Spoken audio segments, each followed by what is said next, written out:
further information, right? You check, is there stacks? Alright, am I fortunate that Terrorblade's farming on half health, maybe? Or something, but not the case. It's not really a big expense compared to the information that he got. Bottom lane. 2k lead for ASTAR, so it's growing slowly as Monet is taking out some ancient stacks now. He is 1,500 away from Aghanim's Scepter. And what do people typically go after in Ags these days? The Gyros. But hold that thought. The spear coming in. The boat not going to connect as a result. Arrow connects on top. LSA and the Laguna Blade, but nothing to say is still alive. That Rum is very powerful indeed. The Starstorm coming. He's still staying alive. Finally drops after seemingly forever. And Ori limping away with just a sliver of HP. Still the BKB available, but looks like he's going to be fine. His Faith Beyond obviously not with any kind of mobility as of yet. So Ori just getting protected here by Siamese Cat. What a good save for ASTAR to get lean out of that situation. That looked very dangerous, but they managed to reset and trade 1-for-1, losing Kunkka for the Mirana. I think ASTAR are happy with that. So you're going to see the replay here. Gets that spear connection onto the tree. Boat going out here, obviously crucial for nothing to say even having a chance here. He would have been dead twice over almost there. Alright, it's not that good, but would have been dead. Very dead, Shannon. Yeah. LGD fight back immediately. They go and push out mid. Yeah, Jin Q, he's going to be taking most of the damage here. The Tier 1 tower is going to fall, but it's at the trade of Jin Q. ASTAR, I didn't know who that benefits. I mean, you're happy with that as LGD. Pretty poor, I guess. You want to get that tower.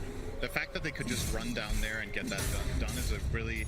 It looks easy. I think that's a pretty difficult play call to make. There's nothing obvious about that. You don't have the siege creep. The enemy team, sure, they don't have Arena and the Lina BKB, but they still have a pretty strong defensive lineup. You can get like arrowed from the flank. You can get caught by Amar's Blink Spear. Yeah, but they do make the right read there that it is playable. At the X boat combo again. Moonlight Shadow though. Heart does connect. Are they doing this invisibly? No, they have the sentry there. Great play. A big pickoff.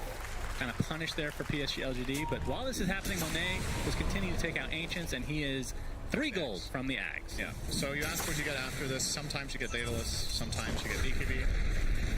In rare cases, I think Maelstrom has been the thing. Against Terrorblade, I think Maelstrom is an interesting idea, because... That used to be the old school, Maelstrom in the Ags, or vice versa, every game. Because he has so much armor, right, that you get a lot of value out of having your side gunner proc Maelstrom instead for the magic damage component, but I feel like BKB is probably the right choice. This is also what he's covering here. He needs to be able to fight at that time of the game. Gyro is a very susceptible carry when he doesn't have BKB, and does. This is going to be an easy setup for XXS and company, and going to give the kill to Monet. Like, all right, I'm done farming for a bit now. Looks like BKB is next on the menu for him to answer our question. But, I mean, after that, you likely will go some sort of hard damage and then lifesteal with the Satanic. Yeah, I guess when you go the BKB route, you probably don't go back for Maelstrom, right? Even against Terrorblade, I think we're probably going to see... Because you can try... I think a mistake that a lot of players make is that they think too much about the carry versus carry matchup and how they itemize. I think a lot of the time it's better to just itemize against the enemy team in general, right? And then someone else is going to help you win the Terrorblade battle. Whether it's Lina with the magic damage, all the stuns you have, kiting, his BKB, whatever it is. No, they're being scanned in the pit, so ASTAR knows, but it's too late.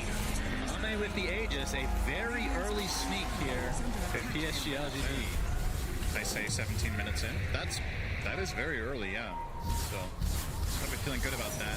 GQ back to bottom again. We'll be closing in on an eventual Blink Dagger, considering he's died 3 times and had a couple of rough ones. This is still a pretty acceptable timing, sub 20 with mana boots. What kind of an Aegis does this need to be for PSG LGD? Like, do they need to get some outer towers? Is this just to buy enough time for Ame to farm a little bit more? Are they looking for some maybe fighting? Tier 2 is possible with this. I guess you wait for Sanjin Yasha to be completed. I mean, once you start waiting for these items, then Monet is going to be getting closer to his BKB, and he'll be probably okay to fight as well. What item is Ame actually buying? He's buying like every item. Has half a pike, half a manta, half a Sanjin Yasha. The manta recipe not on the way, I guess? I don't think so. I mean, then he wouldn't be still having the Sanjin in his quick buy, right? Yeah. I guess he does commit for the Sanjin Yasha, and then he's going to turn the ultimate orb into Scotty, which is fine. Okay. But usually when you go this, you would see the Sanjin Yasha before the ultimate orb, right? I think it looks like he kind of changed his mind halfway. Yeah. And wants that status resistance coverage for perhaps, again... They do have a lot of stuff. They do. Which is where many players would go BKB, right? But he does have some protection. He has Cookie, he has the Ghost Ship, and defensive toss. So there are ways of getting him out of trouble if it does happen. Can you toss out of Arena anymore? You remember there was that patch where Arena got, like, you can't get out with the same escapes that you used to. Like jumping out of it, yeah. I don't know if you escape with toss, actually. I'm gonna say you... I would say yes, but can, but it might just be my old... Your old... My old interpretation of it, or my memories telling me that it works, and maybe it doesn't anymore. That is, we might see that play later and learn something new.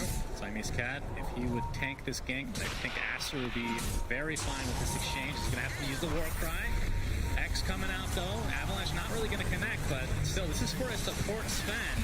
Spear coming out, does connect onto Jin Q in the meantime. Wraith Pact is popped as Monet. Looks like they're going to get the kill into Jin Q first. And now a nice arena coming out. Do they have a follow-up? Black Hole is used only on the Mars for now, but the right clicks from Ori are starting to do a fierce amount of damage. Nothing to say, has to BKB TP. Doesn't even want to bother finishing off the support Sven. Now Ame being chased, homing missile on the way, but the buyback from Snapfire. Looks like that'll be enough for ASTAR to retreat, but great fight for them. Absolutely. They get the Sven caught out, but he doesn't even die. Like, I think the Avalanche was too short range there from Jinkyu. They got the X mark off, but again, the spellcasting from LGD leaves a little bit to be desired, so you're going to see it here. He finds the X mark now out of the Torrent vision, but Avalanche completely wasted. They then pull him into the boat, and now they're going to just toss a creep onto him instead of tossing the Sven back. Oh, yeah. And Jinkyu dies anyway, so even by the end of it, they never got the Sven. Yeah, he just ended up not dying and getting Warcry value out. The Black Hole, not great either, as you said, only catches the Mars, and he already has the Arena out. Terrorblade without BKB can't really go and deal damage to the Black Hole target. Just overall, a bit of a mess there from LGD and ASTAR. Great counterplay. We have the Avatos, and will they... Okay, this time Siamese Cat dies. It's just about a minute later than anticipated. His first death of the game on 5 Sven, 20 minutes in. That is impressive. Feels pretty good. Yeah. That is... we will say, I asked you what kind of ages this was going to be for Ame. It has been the not very good kind. Oh, he went at the very least, you take it away from ASTAR, but I don't think they were going to go for a Roche that early anyway. So no true value coming out. Yeah, that's true. I mean... If he didn't have Aegis, maybe they would focus him down in that fight and they would just ignore him like they kind of were. Yeah, potentially. I also just think naturally the way the fight developed, he wasn't ever really a target with how the Arena was used, with how the Lina spells were used to begin with. But yeah, he does complete the Scotty, so he went away from the Sanjay Yasha, but he still has it in Quick Buy, and now he changed his Quick Buy to BKB. So I feel like over the last 5 minutes, Ame has had the items he's had in Quick Buy is what a lot of players farm in the entire game. He has only bought some of them. Obviously, if he had bought all of the items in Quick Buy, they would probably be 10k gold ahead. BKB will be the one. He's going to keep the casual Yasha and finish the Scotty, and then very curious what he considers after. And I like the BKB choice, because I think you have to have a way of accessing this arena, right? Like, it's part of the reason ASTAR picking the Mars into this game is to deal with that Terrorblade. I think Ame's just struggling. He's having trouble finding impact in the fights, really. Oh, this is pretty scary for PSG LGD. ASTAR now smoking up. They have 2 fresh BKBs on their cores. Yep. And if they get the jump, this could be just adding insult to injury for PSG LGD, who are down 1-0 in this best-of-3 lower bracket. Dire are scanning. But you can see their spidey senses are tingling. They're grouping up in their own triangle, and looks like they'll dodge most of it here. Low vision now, yeah. Faith Beyond might take the brunt here. Arrow coming, not even needed. But spawns, counter initiation. Jinkyu gets a nice toss up, but that's the BKB from Monet used defensively. Buyback down to Faith Beyond. Doesn't have any way to get inside the battle easily though. Oh, nothing to say, jumps really deep in. Pops the BKB he's for just himself. diving him. Absolutely, he wants to fight. Gets off the Torrent as well as the ship. Trying to focus down Monet. He's going to be close. He's getting very low. Still the focus continues, but nothing says. Also taking all the damage. He's out so far, and he's dead. And Faith Beyond, he dies as well. That's a dieback for him.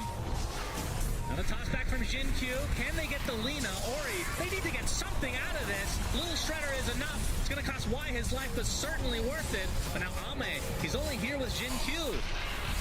Can they do enough to take him out here? He's trying to get guided here, but there's the Avatos from Jinkyu. Spear out. Ame with a sliver of HP. They find the gyro finally, as XXS has to BKB teleport away. So PSG LGD gets something out of it eventually, but my goodness, it cost a lot.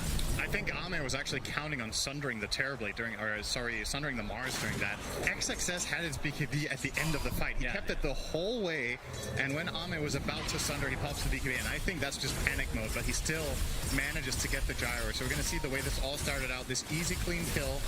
There will be a quick response here. That toss onto gyro looks promising, but the Terrorblade Scotty not enough to pursue and lock down Monet. He's still very, very tanky on that gyro. 20 base armor, has a lot of health from his item buildup. And then this honestly from nothing to say. I was like, I thought this was amazing that he even goes for this, and I thought it was going to work with the Snapfire ult. It was close, yeah. But not quite enough in the tank. And again, the great defensive arena there from XXS prevented them from completing and finishing the job there. They do get him in the end, but not the way they would have imagined. But when all's said and done, and it is actually a win for LGD. Overall, despite buying back Enigma, they claw back some of that net worth advantage that ASTAR had. The kill on gyro was just that big that they end up finding here. And fortifications pop for the tier 2 bot, but looks like ASTAR is likely to get this for free once this wave connects. I wonder what they're going to do now, because you can chill a little bit as ASTAR and start working up some more damage on your gyro. Obviously, he was very survivable that last fight. His damage is nothing to write home about right now. When you go Axe, BKB, Falcon Blade, you have so much net worth, but so little physical damage. And now he's going to build into that Daedalus, which is pretty standard. Despite playing against Terrorblade, who has a bajillion armor, you still buy it to kill the rest of his team. Dire's middle tower is under attack. Maybe you get the Crystallis, and then you start looking at contesting Roche, because that will be the next point of contention in the game. Minute and a half away. Players obviously do not know this, but it's pretty close to the max spawn time, so they kind of do know that that will be the very latest that they have to be ready. Ame now with the BKB on Terrorblade. It's working on Silver Edge. Can kill off the Mars pretty quickly if he gets stunned by something. Does it break Side Gunner? Actually, don't remember this. That's a good question. If it does, I'm gonna say no, but I don't know. yeah. I feel like we knew this before. We've talked about this, but we don't listen to each other. So No, so the thing about Dota is that there's things that you take for granted and you remember because they were a specific way for either for a very long time or for a specific time that you remember very clearly.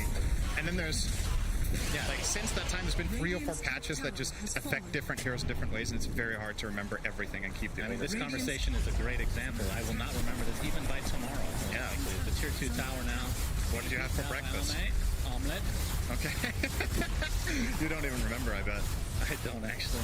There you go. That's part of getting old. There's Monet. Tower trade. Enemy triangle, trades of towers.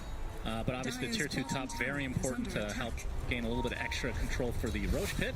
It's going to force them back here. This Roche takes... Okay, first of all, it's not up, but even if it was, they kind of have to come back. Okay, Glyph will do for now.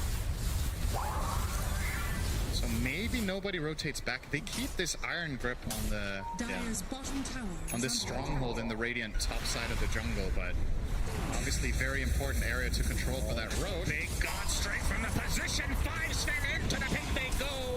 Roche already at half HP, and you can see in the mini-map PSG not remotely close, but yeah, they're not going to get here in time. So that's Aegis and Shard the way of ASTAR.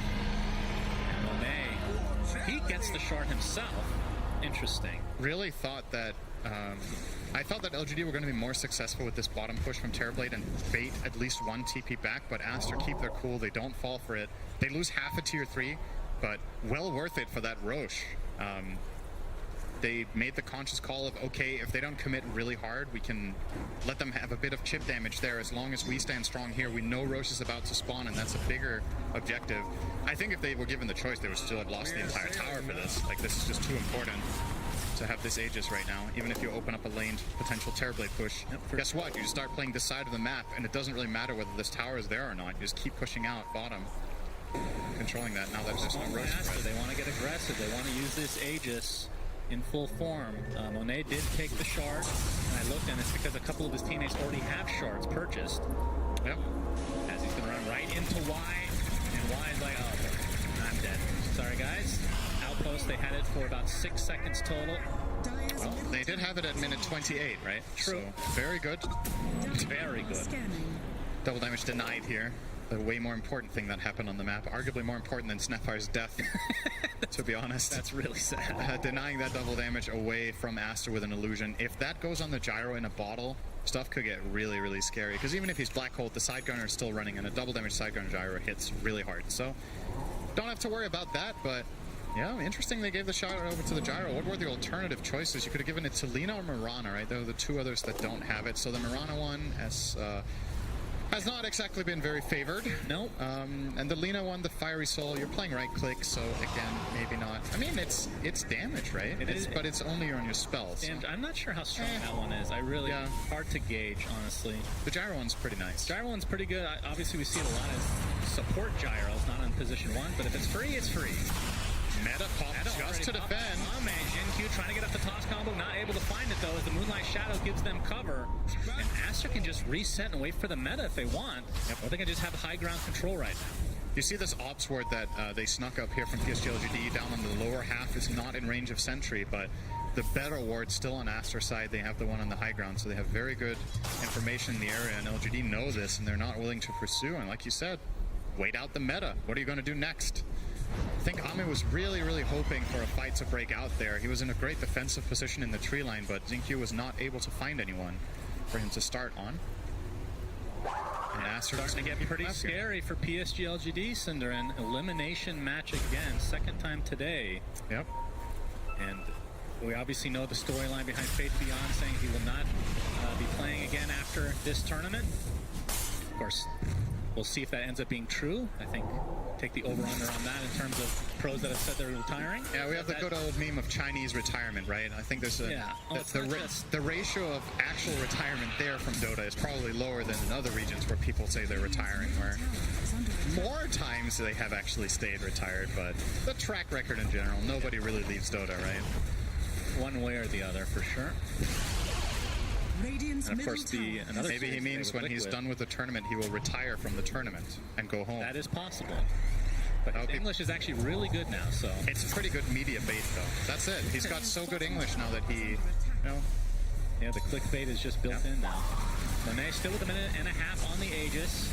Cookie's not going to hit. And obviously, they have really good map control, an 8K lead, which isn't insurmountable by any means. I mean, it's 31 minutes in, so... Definitely a way to come back for PSG. Obviously, when you see an Enigma, that is the hero you look at for late game. Faith Beyond has the Blink Dagger, just no BKB yet. But once he gets the BKB, what do you do against it if you're able to get a good black hole BKB? Just don't get black hole. That's it? Yeah. You don't go for like some weird basher build on Gyro or something? It is a possibility, but Side Gunner is reliable in the sense that it always attacks the farthest unit away, right? So if Enigma is close to you and black holing you, he's probably not going to be the target that you get the Side Gunner bash on, right? True. So it's not really going to work, I think. Yeah. Like, traditionally, in some games, you would go like, oh, hang on, that's no time for that! Have a toss from Jinq. Monet already at half HP, but he's certainly fine for now. He's going to get torrented.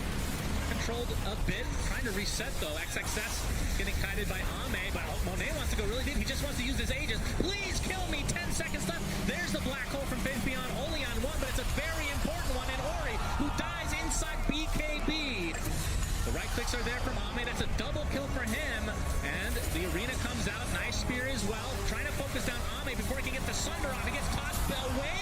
It's not going to be enough though. Double kill for Monet as he is just demolishing PSG LGD with his Aghanim Scepter and right-click build. They were literally playing volleyball with the terribly. They cookied him in and then they tossed him out and he couldn't control himself. Volleyball with the demon, huh? I mean, I think they were hoping to get that cookie at a different angle, but Ame was facing forward. He gets cookie tossed into the wall of the arena and then they try to toss him back the other way. Also goes wrong. Never gets it off. That looked very promising for LGD as soon as Ame stopped going on the gyro. There was a very clear play call. Guys, the Aegis is expiring in 10 seconds. Don't kill him. And then they try to snapfire ult him after. But what Monet does there is great. He BKBs immediately when the Aegis runs out. So the regen keeps ticking in instead of taking damage from that snapfire ult. And it gives him the resources to take this fight. So pay attention here. He's going to go in. And now the call's made. Wait, why don't we just not kill him here? So Ame's just going to move over, start killing the Lina, which is definitely a better target here. It gets the Mirana as well. And now you're going to see the Aegis pop here. And as soon as the snap fire comes out, BKB now from on. Actually, he's dodging it in the start. He dodged the first 2 or 3 globs there from Y, and then BKB comes in with full health, full mana, gets these kills, and yeah, Ame. So close. Ame has not spent a lot of his time being a ball. He has mainly played Dota, so didn't really know what to do in that instance. I don't know how to segue out of that. I'm just going to start casting the game normally and pretend you didn't say it. 12k lead for ASTAR now. Next Roche won't know for another minute 20. And, I mean, that second Roche, obviously very important. It doubled the lead, essentially, I believe, for ASTAR. And it's continuing to grow here. But that third one, every next Roche is more important than the last, it seems. It could have the Ags or the Refresher Shard, which both would be very good for ASTAR in this case. I find it really fascinating how just looking at Ame's quickbuy during this game kind of tells the story of his whole thought process, right? He's gone through so many different items before he's made his decision.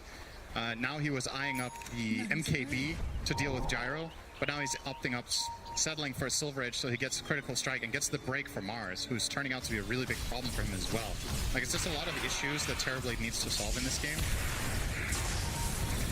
And I think a lot of people can kind of empathize with this position when they're playing carry in a game where you're behind. It feels like every item purchase you make is so important, and you feel like all of them are not the right one, right? Like, eventually you just have to pick one and go with it, and it will be the Silver Edge here, and this has to pay off in a big way. Obviously, we didn't get to cover it, but Gyro with the Butterfly was very tanky in that last engagement. They have no True Strike for him yet, with Terrorblade going this route, and even eyeing up Satanic as his next choice currently. Ame might never buy True Strike against it.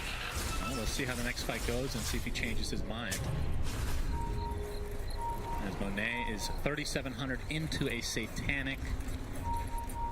And actually, I didn't even realize he didn't bother finishing the Daedalus. It's just a casual Crystallis. He went for Butterfly after it. That order, I think, was really a cool choice in this game instead of finishing the Daedalus. He will get it eventually, but the Satanic is a little bit more surprising. Siamese Cat runs into Y. There's the Arena, number 1 from XXS because he has the Refresher Orb. Is they're going to delete Jin Q to start. And they find the Snapfire as well, so 2 very important supports down for PSG LGD. Ame, he's waiting in the wings, but they see him thanks to the Sentry. There's the Refresher Orb, has the Arena, but doesn't want to use it because of the BKB. They're actually kiting him pretty well. Feels like a wasted BKB from Ame in the end, but there's the Arena, not quite in range, but nothing to say, forced to pop his BKB. Look out for the black hole here! But there's the tidal wave, bringing Monet into the black hole! Are you serious? What a combo!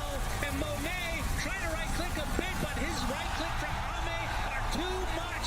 Double kill for Ame, but Ori going to town on Faith Beyond. Ends up being a 3-for-1, but now the buybacks onto Siamese Cat. Ame has to try to reset. He's going to get the double spear with the shard. Triple kill on Ori. Nothing to say is dead. Will he get the Sunder? No. Ultra kill Ori and into the Roche Pit, which doesn't have anybody in it for the next 10 seconds.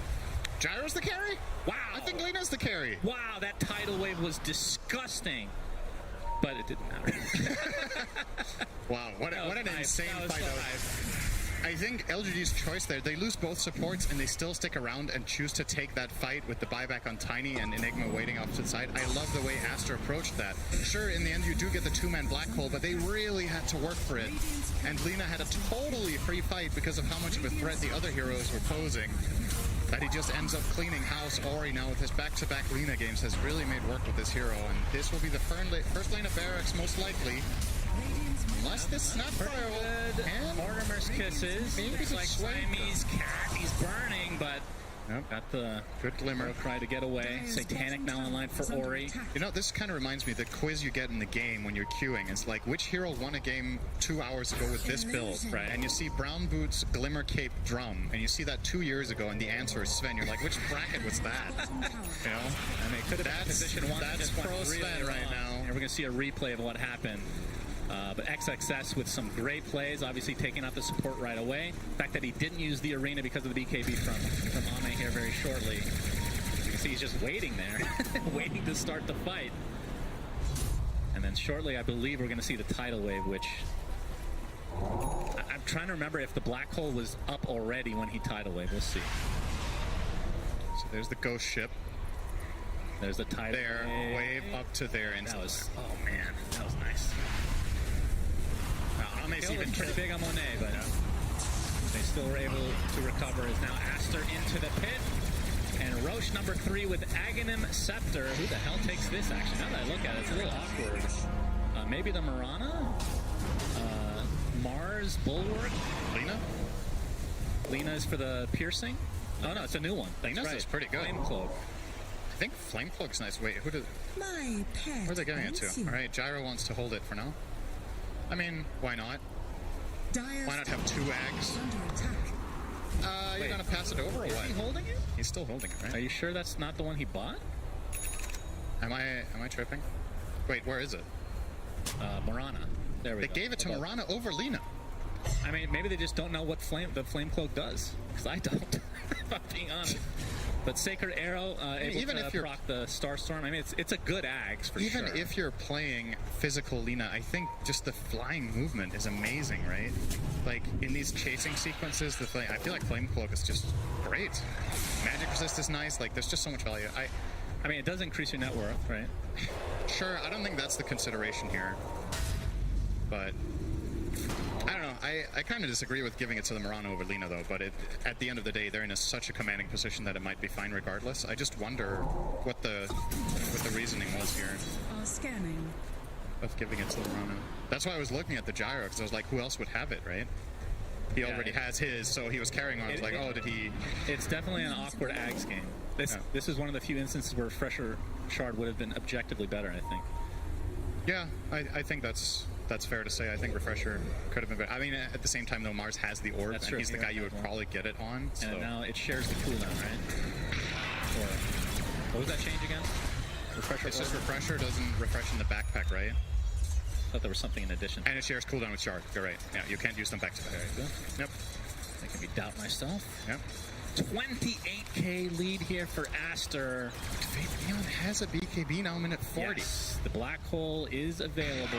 They're too little too late, though. And with Satanic on Gyro, as we talked about, as long as you pop that before you get black holed, you're very likely to survive it. Well, there's the MKB. So, True Strike available for Ame. Okay, so he does go that route after all instead of Satanic. I agree with this choice. I think he has to. Doesn't feel great Yeah. to have to buy that here. Not having lifesteal is kind of a big deal. It kind of makes you rely on your teammates and Sunder, which Aster's been doing a really good job of positioning to avoid the Sunder once the stun durations are over.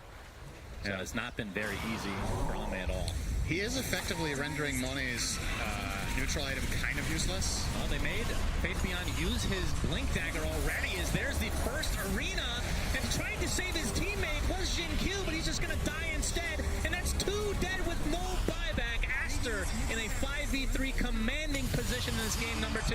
Faith Beyond going for the BKB Black Hole. It's just on Ori, still pretty damn good kill, but he doesn't have buyback. Monet, he's trying to go to town with the Satanic, he's able to take out Faith Beyond in turn. Ame gets the Sunder out at the last moment, but now he's completely surrounded, pinned to the Baron, and he's dead! 4 dead for PSG LGD as GG's come out. Aster eliminate LGD from TI-11. Yeah, they were just better this game, right? Oh yeah. There's no need to dance around it. They were literally just better. The lanes went exceptionally well. Their fight selection was better. Their team fight execution was better. You know, Aster did come from the upper bracket and drop down here, whereas LGD dropped down earlier, right? So they did good that round further. And Aster looking pretty scary. Especially, I think the most impressive thing about the series was not the way they won this game, it was the way they won the last one, right?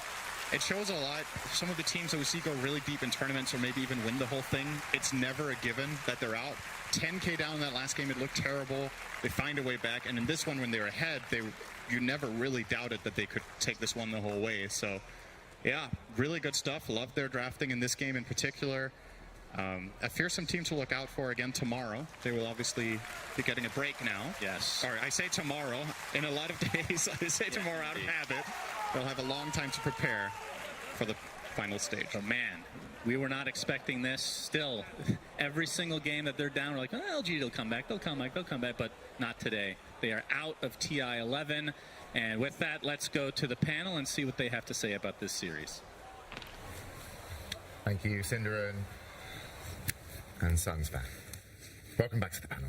ASTAR move forward They are the torch carriers for China now. They're the one and only Chinese team that have, obviously into the Final Four, and talking about the finals weekend, that will be next weekend coming up. But panel, what did you make of the game? It's crazy to think that PSG's out of TI. Yeah. They're still kind of settling in a little bit, but yeah, I think ASTAR just played phenomenally. I want to give a lot of credit to XSS. He's in the Pango game in game 1, the Mars game in game 2, seeing offlaners just play their lane and then command the entire game, not fall behind other cores, not fall behind everyone else and be sacrificial. He was literally being a unit the entire time. It was probably one of the best games I've seen from, or best series I've seen from him so far at this TI, I feel. Yeah, I completely agree. I was just blown away by him every single fight. The way that he broke the LGD apart from each other during these fights with his arenas was like phenomenal, and it helps in so many different ways. It's keeping people away from saving others. It's keeping, he's getting blackholed within his own arena and no one can save his life, Yeah, this is the black hole in the arena, and actually XSS comes out alive at the end of this one. Yeah, this is the black hole in the arena. Later on, there's going to be a legendary arena in which he blocks, just on the stairs to the left, he blocks the Terrorblade from ever attacking or getting closer to Gyro. We won't see it, sadly, but I feel like this is probably the first big black hole that I saw from Fate Beyond in the game. Even though it didn't feel like the hero was necessarily that countered by any global silences or BKB piercing abilities, they really played around him amazingly well around that black hole. They didn't allow him to get any proper pickoffs. They didn't allow him to even have the items because they forced a couple of buybacks. He went for a great pack, then he bought back afterwards. There's no blink, there's no BKB on time, and because of that, there's no big threat coming from Fate Beyond. Yeah, and to highlight XSS again, a 4-1-14 phenomenal performance there in both the matches, this time on Mars, but also Ori, 2 times Lina, and just turned into a monster of a carry. I think in this game ended up picking up MKB. So, with the space that XSS was kind of creating, really enabled, almost felt like 2 carries just wailing on you, so to speak. In the first game, it was the Lina and the Drow, and then in this game, it was the Lina and the Gyro. It really felt like they had the free movement to do what they wanted in fights. Like I talked earlier about the Mars arena. It's just everyone's able to kind of get away and get to where they want to be in fights. So you have this Mirana ult on you. So TV, who's trying to stick on one person, he's split apart from his supports. The supports with dust. So he starts hitting someone, they go invis. He's like, I can't do anything here. I think they did a really good job of just picking apart LGD and finding the right kills in the fights that they wanted. Yeah. I harped on this before as well, right? You have a carry, but he's not really a carry. He's just there. I believe Cinderan said it as well. It's truly the Lina that's dishing out most of the damage in the end. Yeah, it's a hero of the lower bracket so far. We've seen it 3 times with Liquid picking it once. We've seen ASTAR pick it twice now, all wins. We might even see it again with that Thunder Awakened Liquid series. But yeah, Lina is a hero to think about as we move into the finals next week for sure. But do you have any thoughts on PSG LGD? Because that could have been the last time we see that roster. Yeah. I mean, if people, commit to retirements.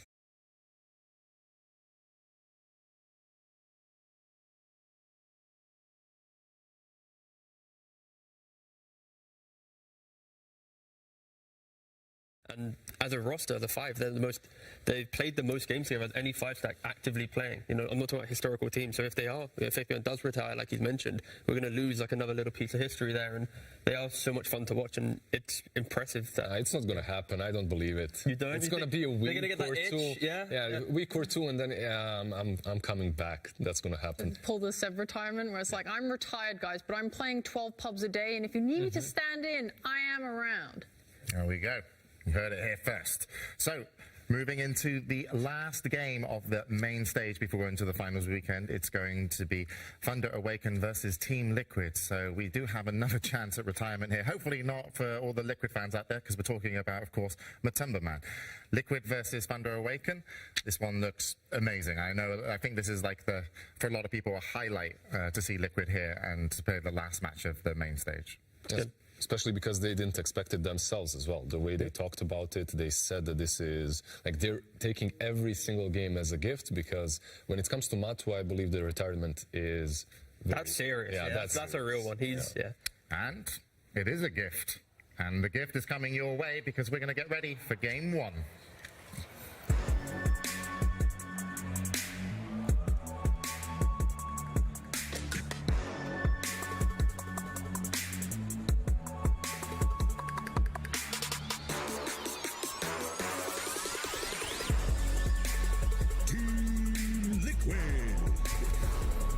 Team Liquid representing Europe, Matumbaman, Nikkei, Zai, Boxy and Insania.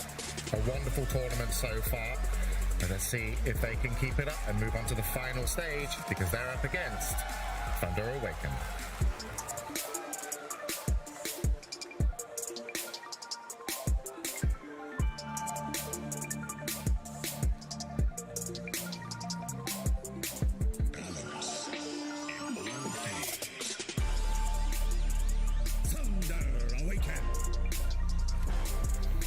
Thunder Awaken, the final South American team here. Pakaz, Dark Mago, Sacred, Matthew, and Panda Boo.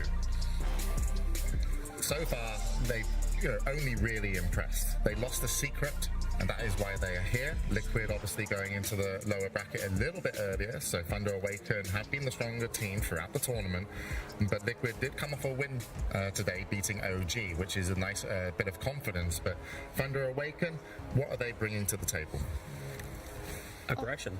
Yeah. One word, simple answer, it's aggression. And they are just ruthless in regards to when they have the heroes that they want to play. If they get a lead in laning phase, they utilize that lead, and they always have numbers advantage in every fight. If they see an opportunity, they're going to bring 3, 4, even 5 heroes to an early engagement, and just that momentum can offset opponents. I guess the flip side is Liquid, they're kind of like the European version of that. They're equally as aggressive. They want to look for early towers. They want to look for early fights. So we've got 2 very aggressive teams coming up into this series. And they're definitely carrying the momentum coming from the first series versus OG.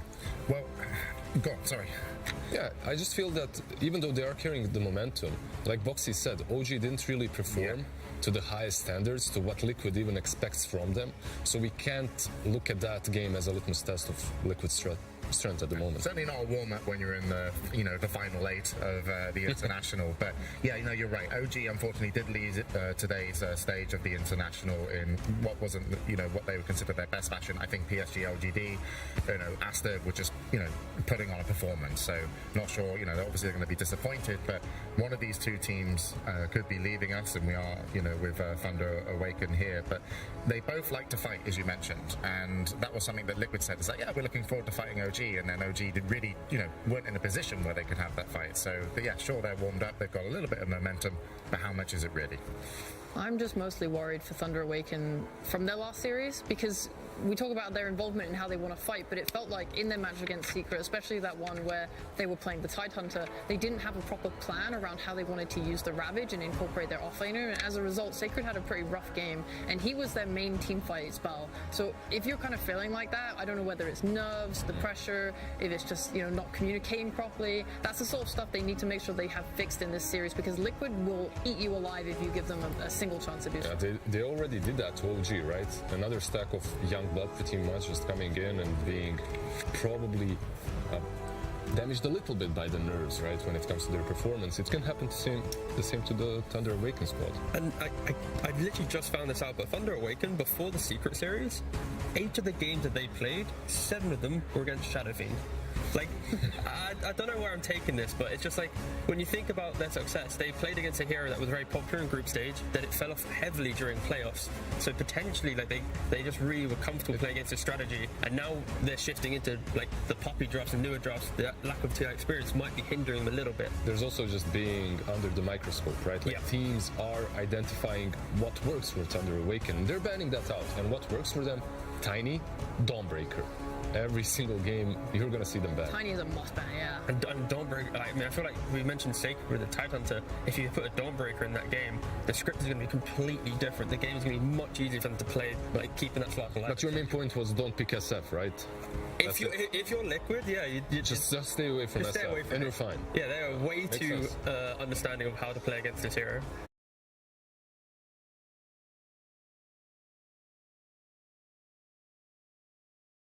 Pudge, the Lone Druid, what have you. They have a very comfortable hero pool that always needs to be addressed.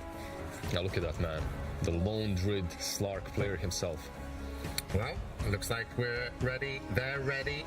Let's get into the draft. Liquid versus Thunder Awaken. Team Liquid versus Thunder Awaken. Game 1.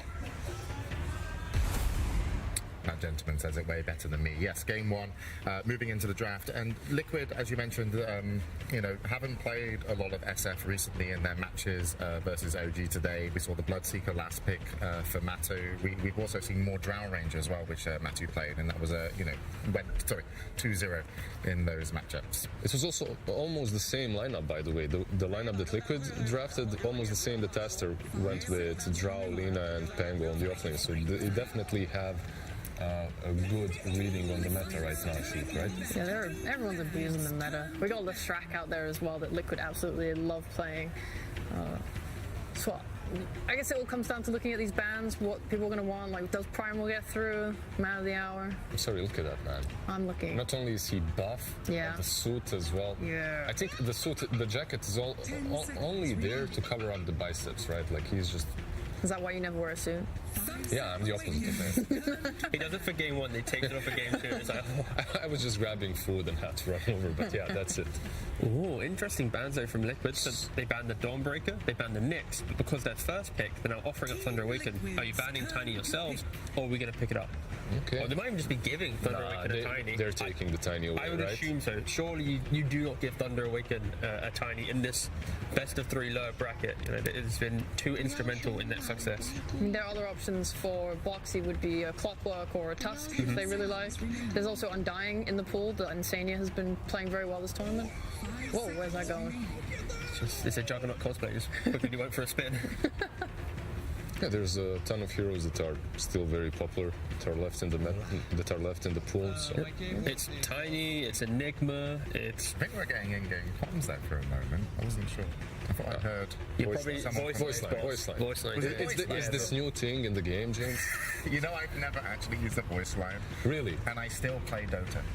And I don't know how. Yeah, so there's one from Seb. By Liz's voice line. I'm really grateful because what happened last year, right, with voice lines, the OG had a voice line with Seb about, I think you're wrong, I think you're really, really wrong. And during the draft, all you'd hear would be like, yes, I think they're going to first pick Tiny, like Liquid here. And the player would spam it. And all we hear on the panel would just be Seb going, I think you're wrong, I think you're really, really wrong. And it still gives me PTSD to this day. But yeah, luckily in this time, we were correct, yeah. Did you ever play pubs with Seb? I've had a couple of times. 10 or 15. That's right. So we're playing into a Tiny right now, and I would like to see Thunder make sure that they have heroes that can deal with the repositioning of it, because whenever you don't have any sort of mobility or ways to itemize yourself to catch up with that, it kind of sucks. That's no repositioning. That's literally just being sent to the fountain every single time he jumps on you. Yeah, but you how many times have we seen teams this tournament? They just abuse this stupid toss. They throw someone back, and then instantly your whole team fight is just lost because you're one man down. Is it some CM Tusk? Some icy combo once again from Thunder Awaken? It'd be pretty banging. Yeah. I wouldn't mind something aggressive. They just need to be thoughtful that there's that potential Enigma on 8 right now for Liquid. And this is just so the CM, like a million times you said it. It kind of just helps with these later picks in the draft of these physical damage offlaners and stuff. If people are using Crystal Nova so nice against it, and the Mars is this jump I wanted. If you get tossed back on someone, the Mars can follow that with a Blink Arena. And you get Lash, right? You go. Damage. Yeah, this is the same style of draft that Thunder Awaken had against Entity. He had, I think it was Leshrac plus Marcy or something, but in doing so, it was the same style of play where Mars, you kind of need you're really good at one big fight, but you're not good at cheap fights. And now this Leshrac, tanky really quickly, you can punish an arena, very cheap fights. Move to the next fight and go again. The nice thing though, at least, is your Mars should be coming online faster if he's going for a blink first than the Lesh. Like the Lesh finishes his Bloodstone around like 15 plus minutes, and Tiny, if it's a support, will also be getting that 18-minute-ish blink dagger. So there is a chance here for Thunder to beat that timing with their blink on Mars and just really go for these smokes. Yeah, but he can be, like Tigav said, the cheap hero as well, the cheap Lash. The discount Lash. That's nowhere as good as having a He just gets some levels and that's it. He runs you. He sits behind the trees, uses Diabolic Edict. But the Bloodstone is where he becomes unkillable. I love these bans though, because you're talking about the style of fighting and stuff, and you have Oracle, a Silencer. These heroes, they enable this skirmishing style, just X10. Oracle gonna keep the Leshrac alive, Silencer just covering from the team fight. So Thunder Awaken are respecting Liquid's playstyle, changing up the bans that they've done before against other teams, just because they know that they have lost with this opening before, because they can't match the early fight. They need items, they need a little bit more success in the lanes to get to that mid-game happiness. It's also Insania, right? Oracle. Dude, I know Insania's the Oracle player, but when I saw that Oracle, the first thing that went into my mind was, oh yeah, Oracle ban, that makes sense. Tiger's been playing that a lot this tournament. Oh, my heart. Right through It's the too fields. soon, right? It's too soon. It's been like 3 hours and you're bringing it up. Oh no. I have a little cry. Meanwhile, Liquid, they just ban out the Snap. They don't want that combo Snap plus Mars. Also, something that we didn't mention is that it is SA, it is Thunder Awaken. We see this Mars. It can be mid as well. Snapfire as well, one of the most picked position. Well, not one of the most picked position 4s in the area, but in the region, but a very popular one, right? It's one of the most flexed heroes in the region, for sure. Like, multiple offlaners in SA play Snapfire in the offlane. I think even Sacred has played offlane this TI. I'm very sad. I wish I wanted to see that again. But it's not. Oh, it's still got potential 2 more games. Okay. Lone Druid banned out. Draft wise, Matu. They've left Pudge in, Respect. which is something that they really enjoy playing. yeah, Podge is really good here, just because you get tanky against the magic damage quite early on. Like, Undying is still available for Insania if you want to do like a 1-2 pick, Undying plus a core, and then Thunder Awaken also needs to think about early game damage a little bit more. I feel like if you're Liquid, Undying is the only melee support that I can imagine Insania playing. Yeah. He's most of the time, that sneaky guy on the back lines. Some Lich, Lich. Yeah, exactly. But the Thunder Awaken right now, they need to potentially just pick up the position 4 here, but a lot of them are already been banned out. Or There's picked. so many have been banned. Yeah. I know that Matthew likes playing as Hoodwink a lot. I mean, Matthew is a player that is really good at starting fights. Yeah. Oh my god, It's stylish. it's the Matthew Rubik. I mean, this is like what, his best hero or one of his favorite heroes. I mean, he's very comfortable on Rubik. And you have amazing steals this game. Yeah, I think it's already. the first Rubik of TI as well. I don't think we even got to see it yet, so that's going to be a nice little show to put on. How do you feel about Disruptor?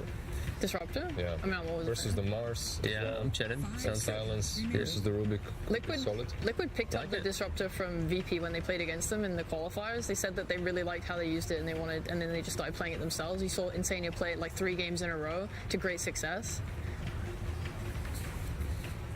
Blitz isn't laughing this time around in the draft. Previous drafts, he's been having a giggle. Matu's whole life is on the line. If they lose TI, Whole life. It's not yeah, that. they just hurry up die. Professional life, yeah. He's dead to Sheepo if he retires. No, She takes her Dota very seriously. very serious business here. They just replace you with a bear just like that. You never get seen again. But again, This also probably stops Liquid from thinking about Brood, right? Like with the Mars and the Rubik, that should be good enough. yeah, the CM is always a very soft counter to Brood, because if you see it, like right now, Liquid have to pick 2 heroes. You just pick up some Sven-esque carry, or even you can even do like a Gyro type thing, and then you just win the lane so hard, and then you rotate Mars in after that. You're actually pretty comfortable. But I think right now Liquid are just deciding: do we want Insania to be on a meaty frontlining hero? Oh, okay. They get something Pango. against the Mars, right? Like Lifestealer probably. Nice. Together with the Pango, both heroes that deal with Mars extremely well. Like when Mars came into the meta, instant answers from the offlane came in the form of Pangolier and a couple of other heroes. Pango, with his rolling thunder, he can go straight through the arena, always is able to fight. It ruins skirmishing lineups. It's very strong. It enables it immensely. So a quick defusal and go.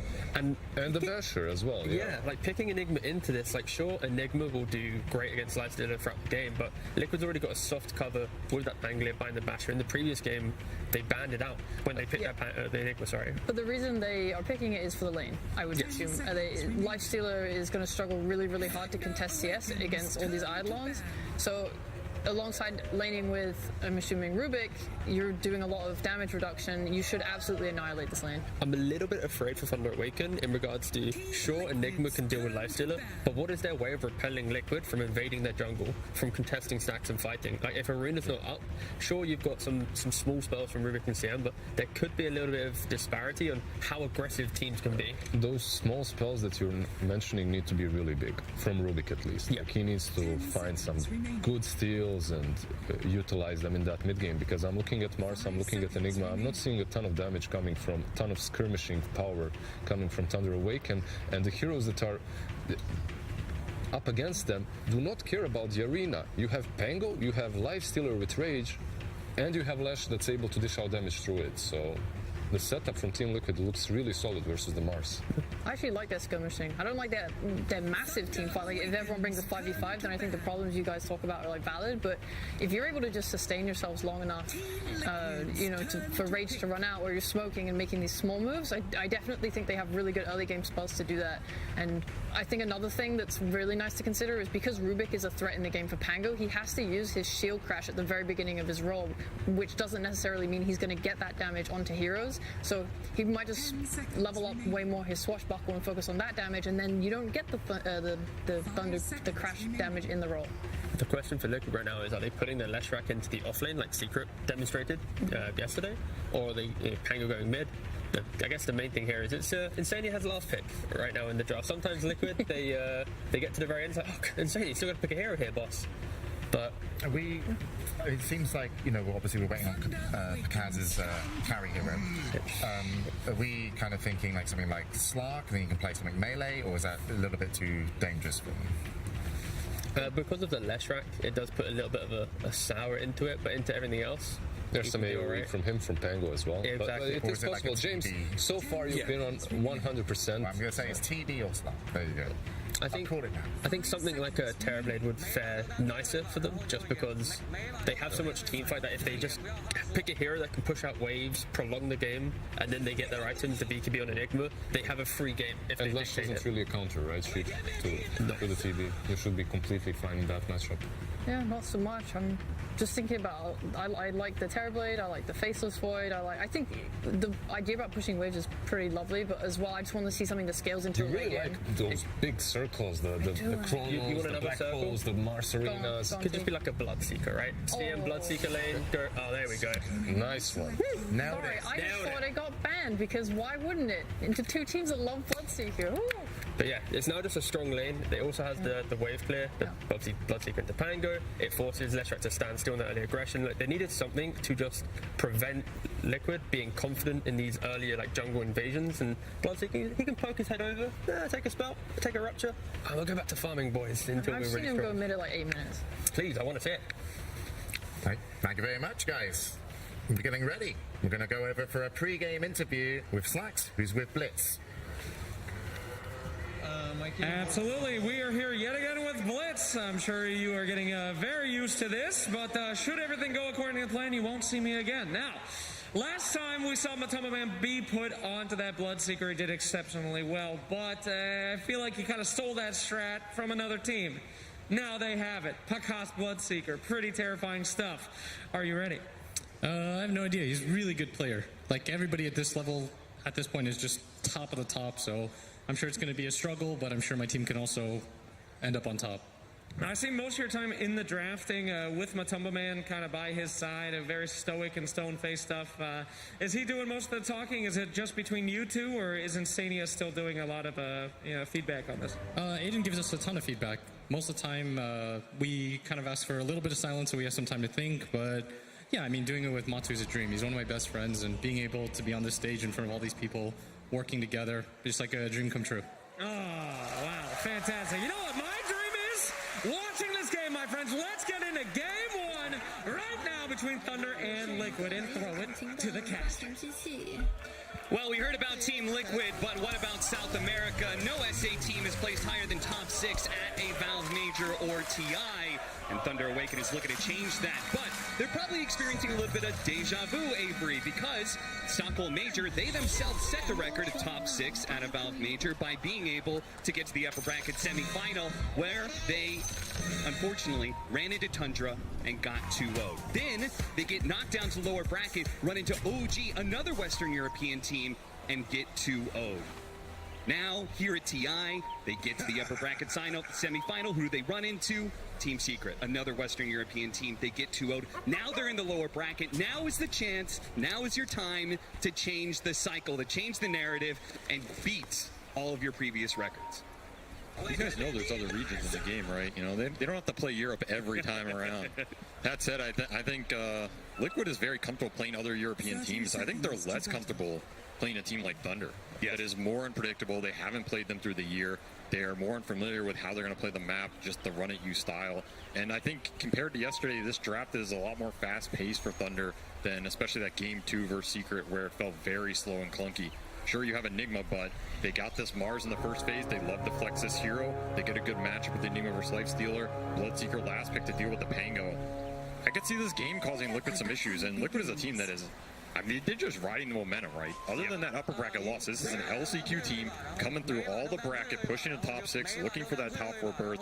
You have a huge amount of experience on their side. Matu and Zai go back many, many TIs. You have a lot of veteranship versus a lot of fresh blood.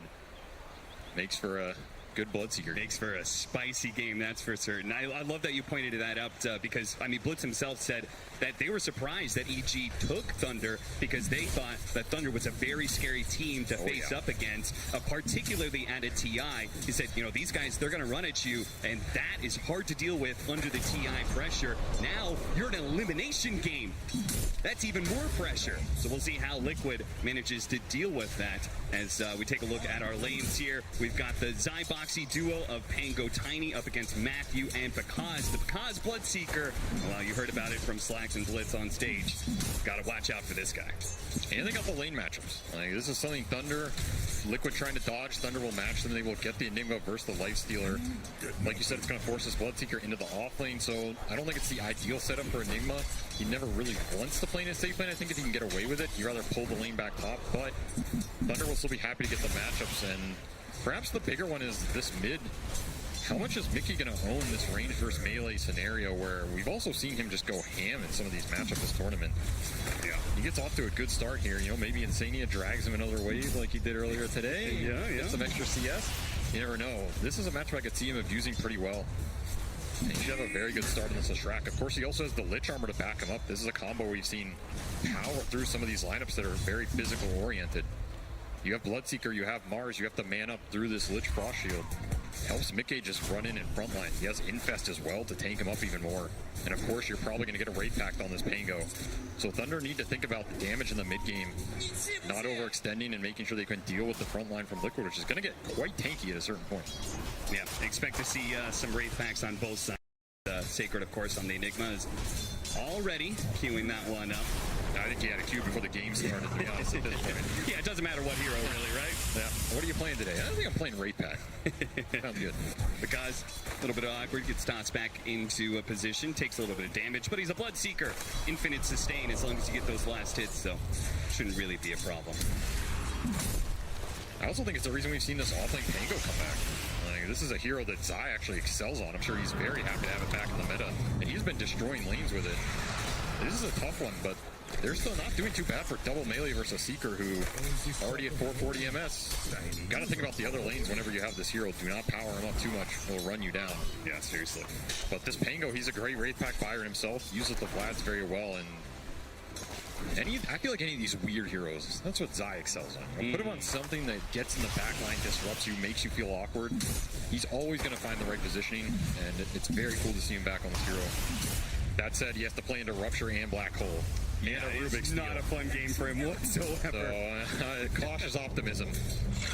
In that case, I mean, we talked about how important the Wraith Pact is, but do you think there's a chance of like an earlier Blink Dagger in order to deal with all of these counters and just try and get the initiation first? Or do you think it's a Mutifair? It's like you're going to get countered, might as well just focus on the team fight. Could be first blood here, lift back. Yeah, lift back into the blood, right? It's going to be a lot of damage, and he knows he's dead. Boxy is going to fall, and Bakaz picks up the first blood. Just a little too over anxious with the skirmishing there. Bakaz will heal up off the kill, already into the boots, having a pretty good start in this off lane. I mean, Zai's itemization is going to be crucial for Liquid. Like, does he go this more utility route? Does he try and go a Linken's or Lotus to deal with the Rupture? Does he just try and get a Basher at some point to help deal with the Black Hole? There's a lot of weird itemizations he could go into this game down the road, depending on how hard he wants to scale. He still has 2 other damage cores. It's going to be something to look out for in the Eidolons. That is going to be kill now in both of the side lanes for Thunder. Very good start for them. And with the spear that we saw earlier from Dark Mago, looks like he secured the water runes, so he was able to get a refill on his bottle. He's doing pretty well for himself and not able to keep up with Mickey when it comes to the CS, but I mean, this is well worth it. Oh, this is a battle to the duel because barely able to get away, and now he's going to get some last hit to heal himself up. And Zai, he's going to be pushed away, and he's got a lift coming up. He's got the shield crash as well. He's actually going to get to the other side of Matthew. Boxy's going to make an appearance here. Zai, is he just committing? He's going to try and get a trade. He is going to die here, and the Faithful finishes him off. Now Boxy shows up in this 1v2. Now both of them are quite low. Boxy, is he going to throw out the tree? He's not. And now the question is he just dead? Is he just going to be run down by Bakaz all the way back to the tower? The Blood Right's going to do a ton of damage. I think he's just done for. Thunder off to a huge start here in this laning phase. 4-0 against Team Liquid. And you can't ask for it on a better hero either, right? This team is playing around their one position the whole tournament. Bakaz is the deadliest carry at this event. Give him a star like this, he will take it and ride it all the way to your Ancient. Now this is a very crucial point right here. When you get the kill, comes back, Bloodseeker still a little bit low, but it looks like the damage. Zai, he's got to be careful. Swashbuckle to side, Bakaz doesn't get hit by it, heals up a little bit more, and now Zai, one more hit, he tosses him over to the creep wave to get him away from this deadly Bloodseeker. Bakaz comes back in, snatches the last hit, himself alive ahead of Boxy. This man knows to play the margins, and now Matthew finishes the kill, and he gets it underneath the tower, and Bakaz takes that moment to try and snatch a little bit more heal. Boxy standing in the way, but I think now with this Blood Right. Oh, Glyph? Boxy really doesn't want to let him go. He does not want to let him back into this lane because passes him over the tip. He's like, I know what you're doing. I'm going to play it patient. I mean, especially with where the equilibrium is. If Zai can come back and then keep this lane here, they don't want to let Bakaz get back up to that full HP. That said, Zai does not have teleport, so he has no way to get back up to this top lane. Boxy will now take it over. I guess Matu will. Ooh, that is very interesting. Behind on levels, though, compared to this Bloodseeker, right? The kills propelled this Bloodseeker to level 5.5. Matu's only 4.5. Yeah, Matu shows up the lane at half health. They do manage to get a toss back. A little bit of damage there, but no real fear of death for Bakaz. In fact, you can see Bakaz fearless. If you haven't seen it, Bakaz Bloodseeker had an incredible performance in the playoffs earlier, and probably one of the craziest Bloodseekers I've ever seen. Absolutely plays the margins. I mean, Liquid has had enough of this Bloodseeker getting out of control, and they are just going to bring the full tri-lane here. Send Zai bottom, say get whatever you can. Does have a favorable matchup versus Enigma. It's probably the lane setup Liquid wanted from the get-go. They're showing on the ward. Dark Mago is actually sneaking in from the side here. He's got some backup too. He's got Panda joining him. Very deadly rune for mid-Mars at this point in the game. Will guarantee an arena latch. Thunder just playing with full information. He gets spotted. Panda going to try and deal with the ward. Spear goes out, but there is going to be a nice avalanche. Mickey, they might actually go for a little bit more here. Dark Mago, he does have the arena. So if he wants to be able to disengage, he might need to be able to pop it here. And Sania's going to grab and pops the Acer and now starts running away. So he's going to be good. He goes back in. He wants to be able to kill the supports. Now the Spear's back up with the arena. The combination does a lot of damage to Boxy. Not enough for the kill, though. He's going to reset. Back to lane he goes. Not getting much out of that haste rune. Probably a little sad for him. He'll get the refill from Pandamu. Something to make him feel a little better. Still, he really would have liked to get a core kill in the jungle or force someone out of a lane with that. Liquid doing a good job of holding their ground in this early game. Still, these side lanes did not go how they wanted, and I mean, the start for Bakaz is monstrous, but Zai also just getting shut down. He's behind in levels. Sacred's a level ahead of him. More river skirmishing for the runes. Tries to toss. the Mars away, but it's not going to be good enough. Nukes overwhelmed Team Liquid 6-2 now with a 2,000 net worth lead here at 8 minutes. Thunder has got to be feeling very good about this start, especially with a lineup like this that is supposed to be so snowball heavy. Oh, they're feeling really good. It's also the levels, right? Uh-oh, not level 6 on Matumba Man. He needed just a little bit more. The Windfest. Insania is still here. They're pulling back in. A little bit of heals going out, and they actually almost trying to chase after him. Now Matumba Man, the creep wave's going to die, and he should be able to get his level 6, so he can infest heal if he wants to, or hold on to it. Little harassment rupture, never hurt anybody. Oh, that's interesting. He actually smoked back to the fountain so he could get out on the map quicker. He's going to TP out to the side lane. He's going to go to the safe lane here. He wants to keep Zai down. I mean, we talked about how this Pango already has a hard enough angle. He was shut down in the lane. If they caught him there, it would have been just one more problem for Zai, but Swashbuckle barely gets him out of that arena. And both players playing blind there. That was a hard smoke to read. Pull back. Matthew is going to be slowed down by Matumba Man. Still has some stick charges to work with. The supports may be traded out here. Matumba Man can't actually chase after the Rubik, but Mickey is going to be able to catch because they bring the core up to the top lane. Where they tried it once with the support earlier to shut down because now they bring the powerful Mickey Leshrak to the table, and that's going to be able to get 2 kills for them. Nice TP wave, though, by Matthew.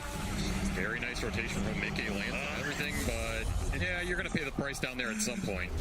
Too many ultimates for one Pango to handle. Yeah, nothing for him to do there, but spam the chat wheel, I guess. Still, this has been a great recovery in the last 2 minutes for Liquid. Those early signings were looking rough, but all of a sudden, Mickey is way ahead of the pack here out of a game where it could have gone either way. If one of those side lane moves fails for him, suddenly he falls behind. Thunder pull even more ahead. So Mickey doing the best job to push through this early game for Liquid into that mid game where their spells can really shine. And the sort of opposite happened for Dark Mago, right? Like he tried to rotate to bottom, didn't get the immediate kill. They thought about the incursion into the jungle. He just kind of ended up stalling and not really doing much there. We saw the arena use where he didn't get the boxy kill. It's been sort of the opposite for him. So. And that's debilitating on mid-Mars. This is not a hero that wants to miss those rotations since we see another rupture. Zai still getting beat on. The Blood Rite is going to be used to finish off Insania, and Zai, the last little bit of rupture. Oh no, it lasts too long. Couldn't really, again, just a lose-lose scenario there for Zai when you're playing Pango against a Bloodseeker. You're going to have a good time. Saker just instantly TP's top off that kill. Thunder are really trying to abuse these hero-to-hero matchups, getting the ults on the right targets and then just moving around quickly. This is a pace they're very used to playing, and I think how they prefer to play a lot of these early mid-games. They are not afraid to use their ultimates off cooldown. Just spam you, force reaction, get a numbers advantage somewhere else, and then make the quick smoke. Liquid need to be thinking about where their heroes can get, where the teleports are up, and where Thunder's going to move to next. Do not want to get caught off guard. Now, we saw Leshrak clearing through them some stacks earlier. That's part of where that net worth lead comes from, but you can see Dark Mago has his own stack still to be cleared through, so he can catch up a little bit here. And he's got his Blink flying out. Early Blink. So this is Brown Boots Blink Rush for the mid-Mars. Again, very active. You want to make sure this next smoke or move lands. Where do you go? Like, who is your target with this Blink Dagger? Who is your #1 kill? I think if you can get the Lesh in this game, that's ideal. I think it's a lot of Liquid's early momentum. Mickey's also healing. He'll go somewhere else. So maybe Thunder read where he TPs and then choose to attack there.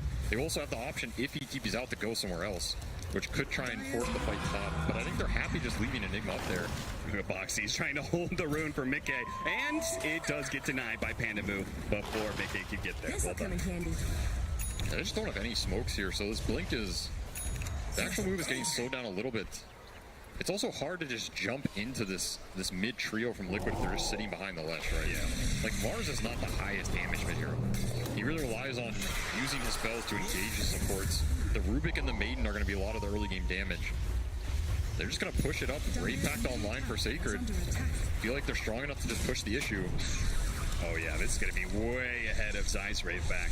So they certainly have the item timing here. The advantage to Thunder, is it enough an advantage for them to take this mid tower? If they can take this mid tower, huge amount of map control goes their way. See if Dark Mago wants to jump deep. He does have Blink Spearback potential. you have to gaze counter initiation. Here comes Simon's going in. He's going to slow down Dark Mago. They're going to blow everything they can on this Mars right away. They just 100% all in him.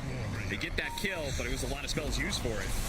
And now the Bloodseeker's going to join in the fight. Nice toss over. It's still inside the Blood Right, though. And they have the Rupture and the Black Hole, apparently. They have a nice swashbuckle on the side. And also the Avalanche hit on 3, so a lot of damage returned back from Team Liquid. Zeker gets a little bit low. Because on the front lines is super healthy, though. They have to jump over to the side. Matthew gets caught with a swashbuckle, but it's going to be Matumba Man in trouble. Why? Because he dodges the stun, though. Because lets Panda Move finish up the kill on Matumba Man instead.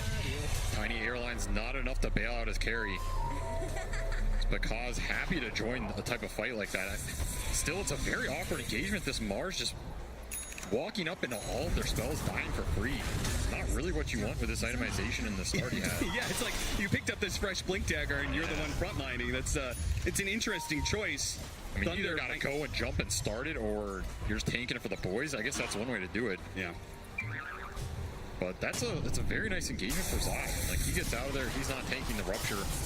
Your Lifestealer pays the price, but he's going to go carry items this game. Like, he's queuing up Blink, he's queuing up Diffusal. This is not Wraithpack Pango. This is, I want to be able to deal with the Enigma and the Bloodseeker in the late game. Okay.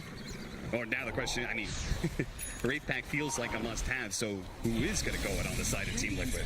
Or is it necessary, you think? Maybe it's not necessary. Pulling an item audible here. Insane, will get it at 60 minutes, you know. The 5 position dream. Oh, that's a swing and a miss there on the swashbuckle. Not that they were really going to be able to get that kill anyway without a Blink Dagger, so. I mean, maybe Liquid just feel the way Thunder's damage works is just too overwhelming. You have this Enigma Midnight Pulse, you have Black Hole, you have Rupture. It can be displaced with Lift, it can be displaced with Spear. Like, dropping a Wraith Pact and all these types of spells and how they interact doesn't really sound that amazing to me, right? You might just want to have the better offensive potential and just be able to run into it and kill them faster.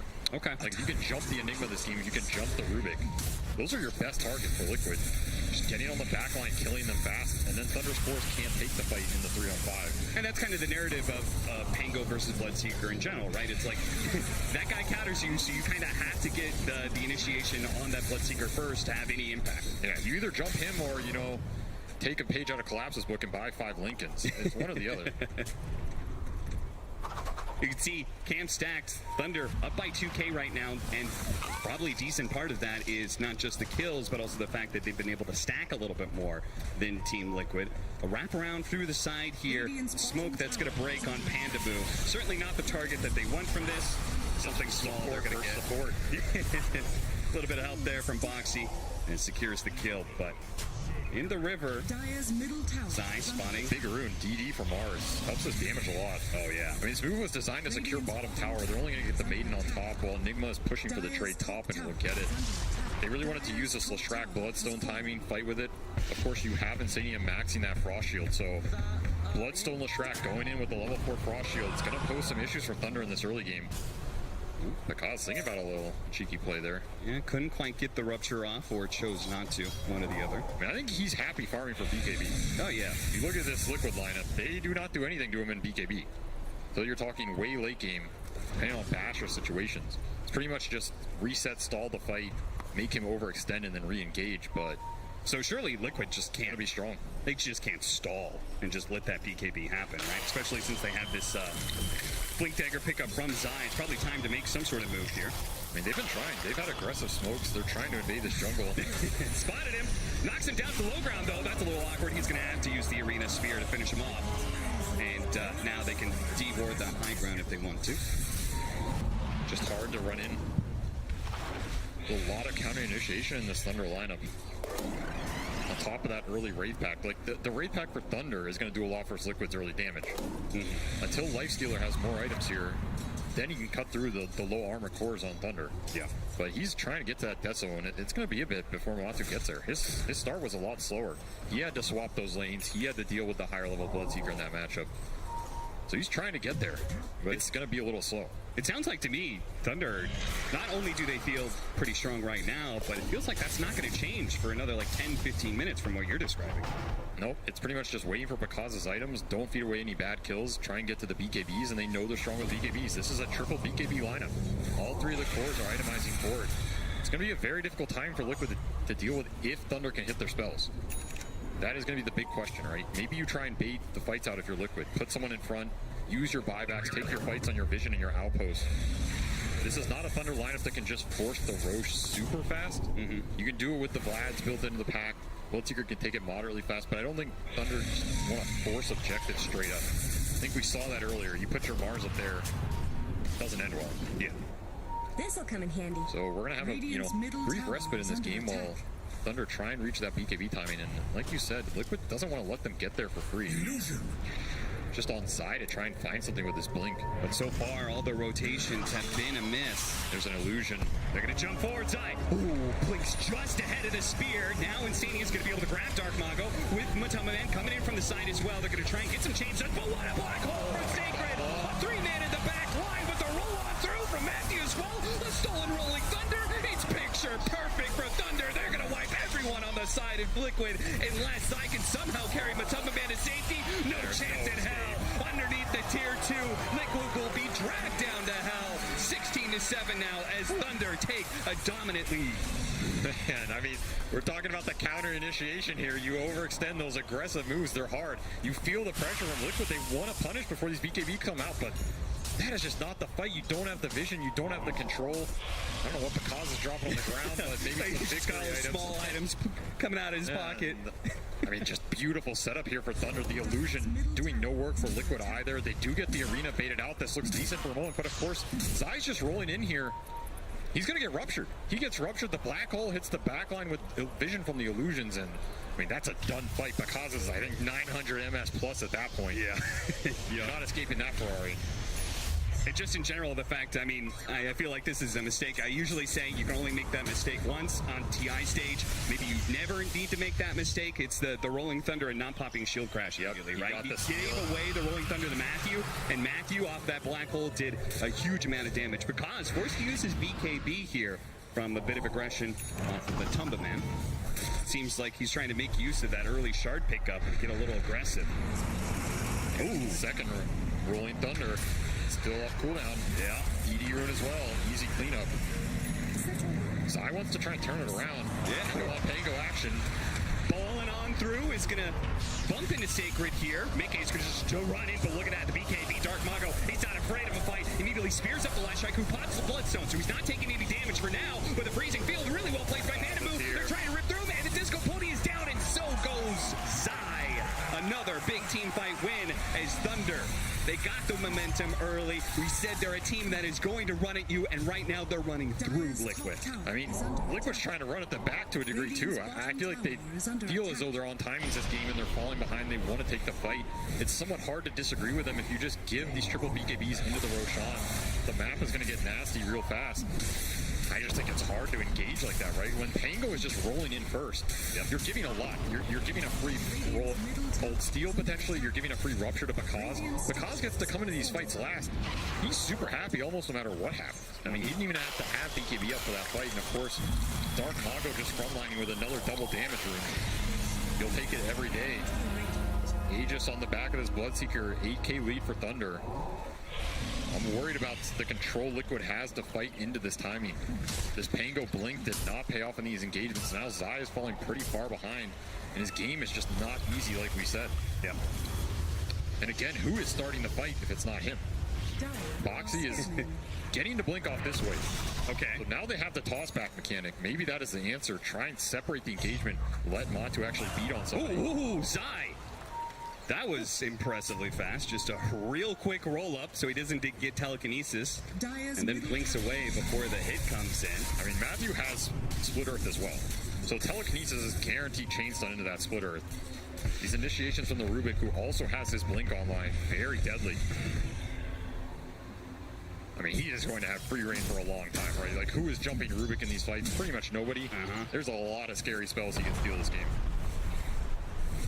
We saw Sacred. He's about halfway through to his BKB. So it just gets worse and worse for Liquid. If Thunder wants to run at you, probably not going to be doing well in team fights right now. Later on, they're going to have that sort of the ultimate team fight They don't have a BKB cancel because of the fact that Zai didn't get that progression you were talking about. That Basher, I'm not sure if that's ever going to come. No, I don't think the Diffu is either. He's swapping up the Yule's Wraith back, so going back for the utility. I just worry it's going to be too little too late as Thunder just pushing down this bottom lane. What stops them pushing high ground, forcing Liquid back on off the map? Arcane Rune up for Dark Mago. They have all the BKBs. Basher up on Pakaz as well. This is one of the biggest items in the Bloodseeker Nakes matchup. It's like who's getting Basher first, who's getting to Abyssal, the Infest relationship. Pakaz can just man up on Matumba right now, and he's not afraid of too much. Sure, the Frost Shield helps a little, but again, so much magic damage to back up the Bloodseeker going in. Radiant's middle tower. It's hard to stand their ground. They're going to try and catch Pakaz. They get the Blink Dagger on him. Don't let him get off the Rupture. Keep that chain stun going. Boxy's going to be able to follow it up as well. Oh, no. Didn't throw it the Avalanche in, and you can't chain stun that Rolling Thunder. So he gets off the BKB, the other side. Oh, they chain frost, almost killing Dark Mago. But he gets off the BKB, now he comes back in to try and finish off Big A, but a BKB plus stone is too much for them. He's running them down with the help of Boxy coming in from the side. Team Liquid, the combination of knowing where the Bloodseeker was, even if they didn't get that kill, just knowing that he's away from the team fight presented an opportunity for Liquid. That was an absolutely disgusting chain frost, man. That was a 4K network chain frost right there. I mean, damn. Lesh did all the work at the end, but that thing just destroyed them on the clump. They tried to finish off Mickey with Black Hole into the Mars damage, but again, Pakaz was in that engagement by the triangle. He's not there to clean it up. Mickey lives. All right, time to turn the engagement around. The break. Liquid sees on it extremely well, take advantage of the split situation. Pakaz being maybe a little out of position from his team, and I mean, he'll take those bounces all the time. And we've seen this from the Mickey Leshrac. It's Bloodstone. You've got to be so careful of playing into Leshrac. Zai needs a little help, and he's got it in spades. The full squad is going to show up to bail out of the boy. And now he comes back. He's not going to be BKB'd. He's going to be split earth. They can just change time down. Dark Mago can't do anything to stop it. He doesn't have the mana either. He pops the Soul Ring now. He's going to have to try and spear back Matumba Man and actually hit the Lich on the way. So he gets the distance for himself to be able to retreat, but couldn't bail out his carry. Thunder, they had such a strong hold on this game, we felt like, but they just haven't been playing around each other enough, it seems like. And Boxy in the Aegis might just find another one here. Blink for blink. Matthew went backwards, but Boxy caught him. Swash missed. Swash misses from Zai, so they fail to get that kill. But if they can get the tier 2, it's a pretty massive exchange. Boxy does a good job covering his spells too. Matthew only walking away from that with Tree Grab. It's a very impactful interaction with this Tiny. You do not want to give this Rubik Avalanche if you can get away with it. It's kind of acceptable, but he has Blink, so even that's a little bit deadly. A lot of little things going Liquid's way, and suddenly that lead that Thunder had that might have been able to close out this game is back to even. A lot of momentum swung in the last 5 minutes. And some of the matchups and some of the item times that we were talking about have changed a lot too. We have the Yules now on Zai, and he's like, you know what, Wraith Pact, that's old news again. I'm going back for that Basher to try and deal with the Enigma, and the Basher on the Lifestealer. It's either done or about to be done. So now he's got that matchup against the Bloodseeker. Now there's no longer that item advantage you were talking about in that 1v1. And these Bashers are huge in this matchup. Like, again, the Thunder lineup's strong during the BKBs. Well, you get Skull Bashed. Your BKB gets reduced by a significant percentage here, especially if you're channeling Black Hole. There's going up the cause again. Another BKB forced for nothing. Didn't get the bash, but forced out the BKB on Pakaz. That's still a big win. Montu doesn't have it yet. Oh, okay. Maybe, yeah. Courier, he's just not flying it out. Definitely is going to want that, especially since we still have the big team fight coming in. 50 gold away. We still got the big team fight of the BKB Black Hole. So Thunder, maybe they're feeling a little nervous. Things have gone a little bad the past few minutes, but they should remind themselves. We've got the big team fight that's going to be coming in. So now that take it easy. Now that Basher's flying out, this Infest Bomb becomes more deadly, right? You can infest the Tiny, blink in. If you find an Enigma, you find a Bloodseeker, you guarantee the combo into the Deso hitting him. If you get that Bash at the right time, might be enough to just seal the deal. There are no real hard saves on Thunder. You have potential for a Rubik Shard at some point, which might be very influential in this game, and I think Matthew's eyeing it up. Yeah. He's thinking about Force Staff into Shard, so Thunder recognizing this game has shifted a lot, and they need some saves on their end. They cannot just super aggressively play how they want to anymore. All right, I think it's about that time. Because is going to show on the wave mid, while the rest of the team, 4-man smoked up behind him. This is Enigma BKB. So he has a pretty free black hole here. You can see Dark2 somehow bashes him with the reach of a god. Dark Mago, I like how he's positioning himself very aggressively, knows his job. He's got to fish for information, right? He needs to be able to reveal certain key heroes and allow Sacred to be able to get the follow-up. They're fighting for mid lane control. It's a question of how deep do they want to push, and I don't think you just want to push into the Liquid high ground here. You're pushing into a potential buybacks around that dire outpost. Here comes that Infest Bomb. Oh, this could be bad for Thunder. Matthew, smoke's gonna break. They're gonna try and run it in, but he gets the telekinesis off first. Very quick. Because still farming up the Ancients through this. He's gonna come in through the side. The Blood Right's gonna go off, and he gets Rupture onto Zai already. Zai, they are gonna be able to catch him out pretty easily. Now the Black Hole's gonna be able to catch too. Liquid ran in so damn deep, and they just stumble into the Black Hole from Sacred, ready to go. They're gonna be able to run down 4 heroes as a result. A 1-for-4 exchange. Liquid, they just tried too hard for that one. That was just too forced. If you get the jump there, sure, you feel great, but once Matthew lifts and throws you back, all those sirens are going off for Thunder, right? They're just going to put everybody in position. You're going to have to play around some super deep ward. Unfortunate for Liquid was that dire ward on the upper side of that triangle just missed seeing Pakaz. Otherwise, I think they just jump him there. Oh, yeah. And instead, Pakaz gets the free fight coming in the back, takes Zai out immediately. And of course, if you're this deep into Thunder and you haven't seen that Enigma, he is going to destroy you. No way to cancel that. Easy fight for Thunder. Mickey trying to strike back here. What a kill! Gets that ward value after all. Mickey, how did he set that one up? No An incredible BKB. pick off that. We'll see whether or not he gets out here. Oh, he's still got his BKB, so nothing really Thunder can do to stop him from walking away. That's an absolutely huge pickup. Like, now that ward goes down, but that was the type of jump they wanted the first time. Yeah. And we can see when these BKBs are down for Thunder, Mickey just becomes a god. The Bloodstone becomes way better. This Frost Shield, all the tiny spells become better. If they can ever force the BKBs, re-engage after they're down, they're going to have a much better time in these engagements as well. And of course, Black Hole on cooldown for 90. Thunder have to play a little bit defensive here.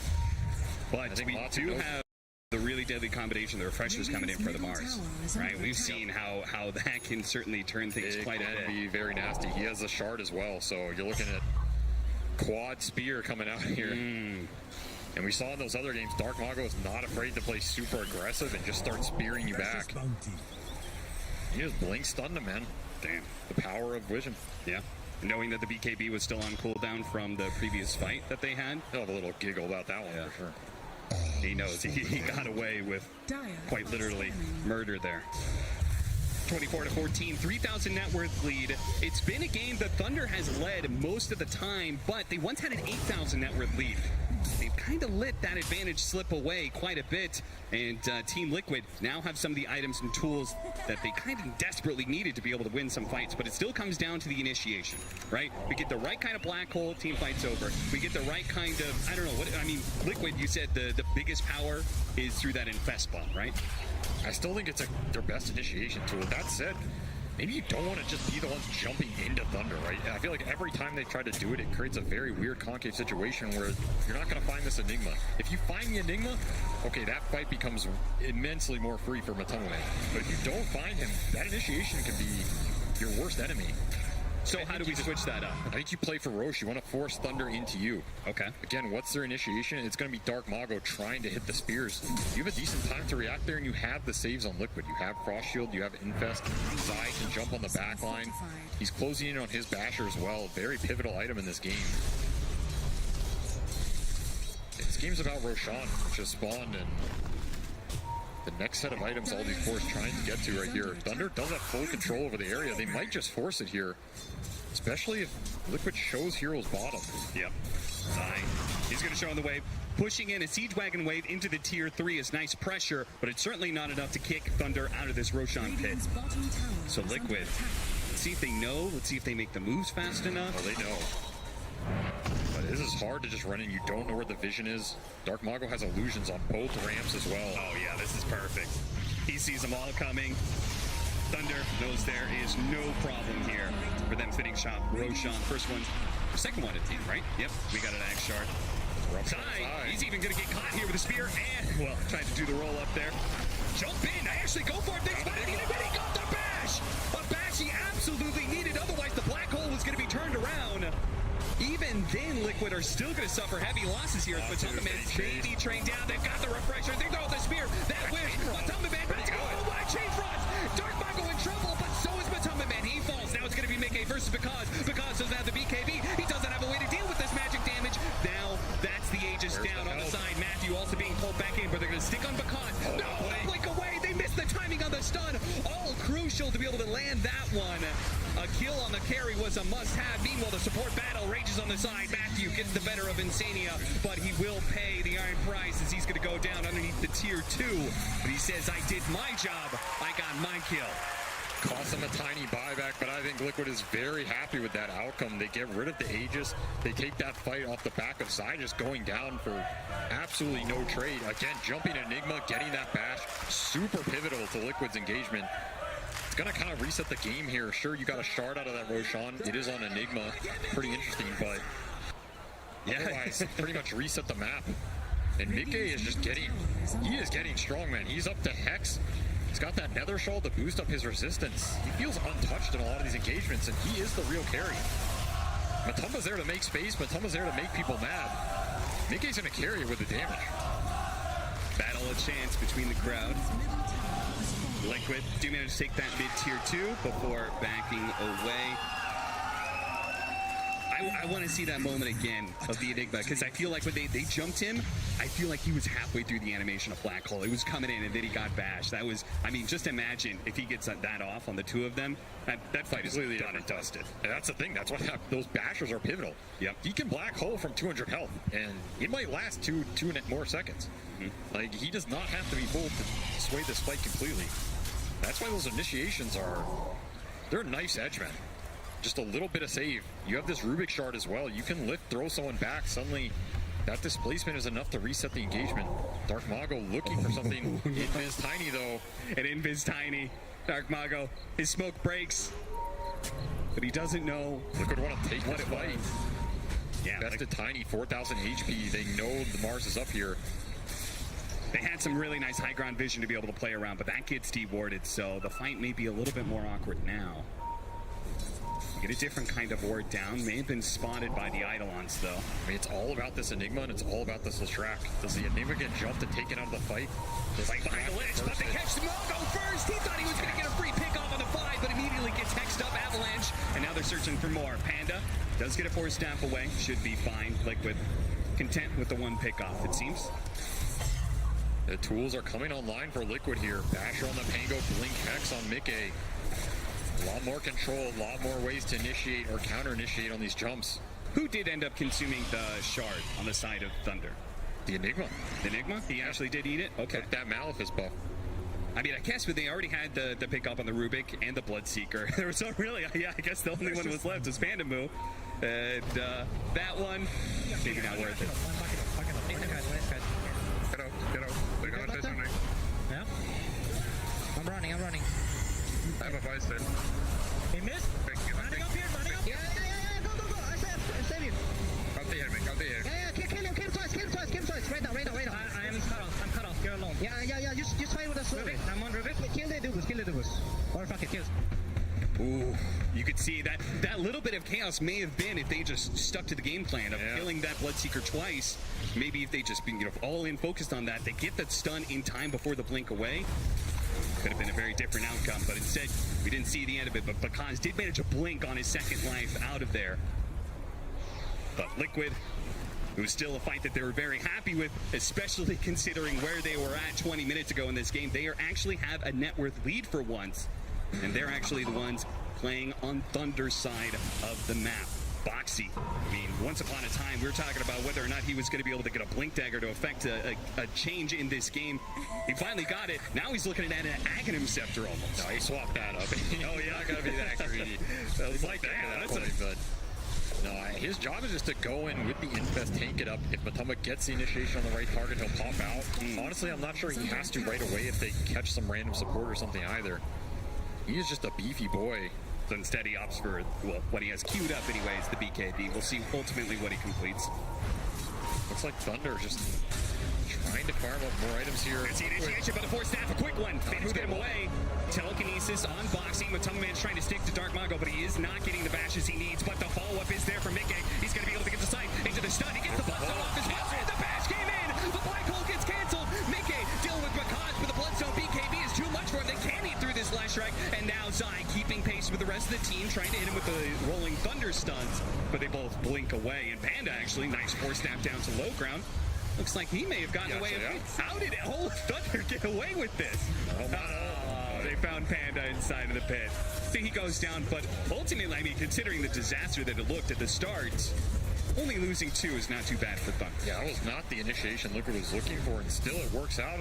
Very nice bash on the black hole helps. Honestly, though, even if that black hole doesn't get canceled, I'm not sure that fight is going Thunder's way. Once again, this Leshrac just has free reign. Nobody is stopping Mickey in any of these engagements, not even close. He's up to Trickster Cloak as well, upgraded from that shawl. He is very tanky. Great job from Thunder to disengage this jump. You're going to waste a lot of the rage duration. Matumba does have BKB. And Black Hole's going to come in here. He really wanted both of them. He'll try and take Mickey, but I don't even think Mickey's close to dying in this Black Hole regardless. Yeah, no, he really isn't. I mean, especially when he gets off BKB, a Bloodstone. It's like the invulnerable combination for the Leshrac. He's a god. Nice spear back. They're assaulting the tier 3s, but a spear back is beautiful. This is an opening out for Thunder. Let's see how many they get. The chain front's going to bounce around. Boxy with his BKB is trying to walk away. He's got 5 seconds till he can blink out. Turn around. Oh, Mickey. Cause getting chain stopped. Yeah, they're going to be able to chase out after this one. They've got the Wind Waker running down the Bloodseeker, but the spear immediately on the way down. Dark Mago, can they burst him down? They get the bash required, and they do manage to get it. A buyback from Thunder wins them the fight in the end, but it's going to be costly. They really need to get, I don't know what they need to do off of this buyback besides just getting those kills they got. That's double buyback. Dark Mago and Pakaz buying back there.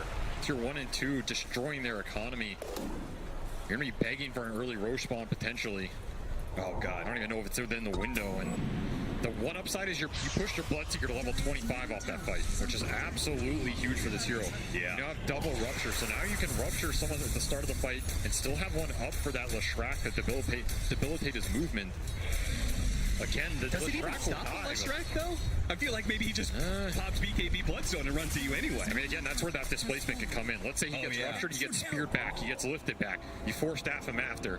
I mean, it all assumes his BKB is down and nobody got bashed, but you got to play for these little things at this point in the game. And those are exactly the kind of combinations that we've seen Thunder, I mean, it's what propelled them to this top 6 placement so far in the first place. We said they're one of the best team fighting teams. They are super good at playing around each other. So that is a very real possibility they could pull something off like that. They're absolutely one of the best coordination-wise, and they're also one of the best in terms of decisiveness. Like, when they jump, they goddamn jump, right? Everybody goes, it's instant. They know the fight is either going to be won or lost in that first 5 seconds. Especially with no buybacks on your 1 and 2. They are trying to finish up this Roche fast. Oh, they've been giving up these Roshans, but Liquid, this is the one they're going to contest. This is I don't think they can get there in time. Boxy's not running in the right direction. He's not going to get there. Roshan's going to fall. Thunder going to take the spoils of war. But are they going to get out? Zai actually went for the axe. He's got the Aeon Disc. He actually managed to pick up the piece. Still the edges on the Bloodseeker. What a black hole. There it is for Forsaken. Locking down the 2.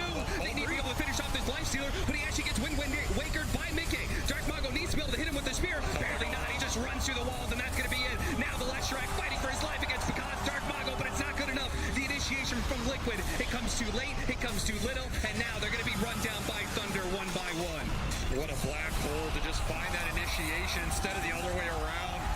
Zai snatches the axe somehow, but that is not going to turn that fight if all of your cores get caught in that black hole. Mickey blinks in an attempt to try and turn that. But at that point, you're all stuck in the same goo, and it's just too deadly. Yeah. Amazing team fight from Thunder, just baiting off the Roche. Liquid gets split on 2 different angles of initiation. Could have gone amazing, but instead, 7,000 damage getting pumped out from that Enigma. And what can Thunder get from this? I mean, they were on the edge of a knife there. They used double buybacks on their 1 and 2 position. They were 1 fight away from losing this game. Now, they may be in a position to win the game outright. They're going to go for the Raxes. And that was Octarine, Spell Prism, Enigma. He has another block. Are they going to go for the tier 4s? They're going to start hitting the tier 4s. They are, Cap. They are going to force this. They don't know for certain, but there is no buyback on the Leshrac. They could really try and force this, but the Glyph is going to stall them out. They're going to go back for it again. They're going to go for it again. This is Thunder. There is no back. You force the buys, or I'm going to take your Ancient. One tier 4 down. Team Liquid, they got to smoke out here. They got to get inside. They got to get on top of Thunder now. A second tier 4 about to fall. But the Picard, that's going to be the Ancient perhaps falling right away. One life down. Boxy popping his BKB just in time. Mataba Man, can he deal with this Bloodseeker? The Chain Frost being thrown out long distance. Matthew pops down. Refreshes. 5 minutes to get the infest. They couldn't keep the Chain Stun out.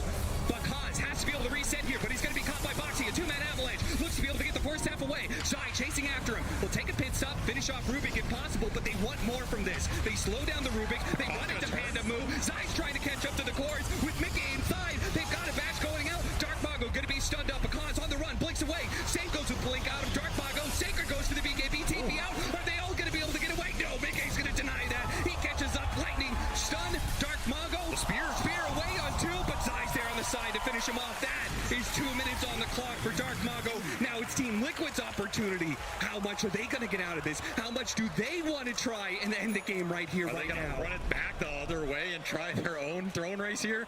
I mean, 2 minutes, no Mars. That is a big window. But Kaz lost his Aegis. He still has Cheese. This is pretty exposable. I don't know if you can fight without the Mars. You're going to need to land a crazy black hole. I just don't know if Liquid feels super confident to push it that hard. One black hole. Damage coming out from these multiple ruptures now. Swift Blink on top of it. Titan Sliver. This Bloodseeker is massive. With the Stolen Split Earth on the Rubik, the right helps. black hole is a game-ending combination potentially. Oh, Matthew is just chain stunning them all right now. Yep. Tossing them back into the same splitters. Those are not Leshrac splitters, and that's going to be it. It sets up the 2-man black hole. Don't go off that toss. He stops Zai. And Zai doesn't get the bash, but Mickey's somehow still alive. He's got the Wind Waker on now. The Bloodstone healing up, and he's going to be able to take down Picard. Boxy moves forward. He smells the blood, the water. He tosses back Matthew. Finish these heroes off now while you can. Don't let him get back to the fountain. Matthew dies. Panda with freezing field to save the game, but it's not good enough. He gets bashed up. Mickey right in front of the fountain, drives back into it. The Wind Waker again. It saves Mickey. Back to the fountain. Oh, toss back over to the side. Sacred pull back in. Zai, he's going to be able to follow it up with the Rolling Thunder as well. The Chain Stuns are there. He's got a buyback, but he doesn't have the black hole. He doesn't have any allies. Team Liquid, they can play this slow, they can play this steady, and they can go for the end of the game. But Boxy's back into the fountain. What is this? Tanked it. He just tanks it up, walks away. Avalanche long range distance. The Malefice catches them in the end. Boxy falls, and Team Liquid, they're actually going to have to back out. They've got 15 seconds till the Crystal Maiden, 10 until Dark Mago. With double arenas, they cannot end this. That is all 5 buybacks on cooldown for Thunder. Did that tiny kill somehow save their... I thought they were getting thrown there. I mean, how are they not thrown? How does Mickey even get out of that black hole at all in the first place? The toss is the Wind Wakers. He's Wind Wake healing in the air. These fights are absolutely crazy. Of course, the multi-split Earths and the stuns from Matthew setting that up in the first place. I mean, he got the perfect combination. He gets both cores, and he gets the Leshrac who has that Wind Waker to save somebody else. It was the ideal scenario. Saying he has the Frost Shield pulling Bakaz off, and he can't even get the cheese off. If he gets cheese off there, that's a completely different fight as well. Every little small thing going Liquid's way in these late game fights, it feels like, and they are keeping themselves in it. Very difficult to play these situations into those black holes, but they are finding a way. And again, the tools, they're coming out, right? Aeon Disc for Zai, Wind Waker for Mickey. Some of the saves are there now. It's not so straightforward. And of course, all of the buyback pressure is on Thunder right now. Yeah, I mean, with this moment right here, you see 2 heroes, 30 seconds on the clock. You see 1 hero, 90 seconds. We knew there was a buyback on Sacred, but just an Enigma and Rubik to try and hold that, it seemed unlikely, but Thunder still managed to do it. I mean, we say just the Rubik. This man's got a timeless relic. I mean, Matthew was MVP of that base defense. He was just chain stunning everybody, stealing everything, staying alive, fighting to the last minute. The veteran of the squad of Thunder Awaken, the only man on that roster who has been here in this position before at a TI. And that matters. When you're in these types of situations at TI, experience counts for a lot. The nerves start getting to you. These players are feeling the intensity. You're playing the Grand Magus. Show up or go home, right? There's not a more stylish hero in the game. He is making it work. Ignore that 5% difference. This is a dead even game. 38-31, 12,000 net worth lead for Liquid, but it doesn't mean anything. It's all about the initiation. It's all about whether or not we hit the right black hole, whether we get the right kind of blink infest initiation. Who's got buyback, who doesn't right now? Well, it's most of Thunder without a buyback. This is about Roshan at this point. Aegis is huge for Liquid, dealing with the black holes, and of course getting the second life when you don't have buyback, huge for Thunder. There's a gem in the pit. I assume it's Liquid's by the vision it's giving. There's a DD3 for the taking. Anybody know? Rolling Thunder forward side, trying to fish. Bakaz was real scared of getting caught. Understandably so. He cannot afford, I mean, he's so close to getting the buyback gold that he needs. I mean, he's running a static cap.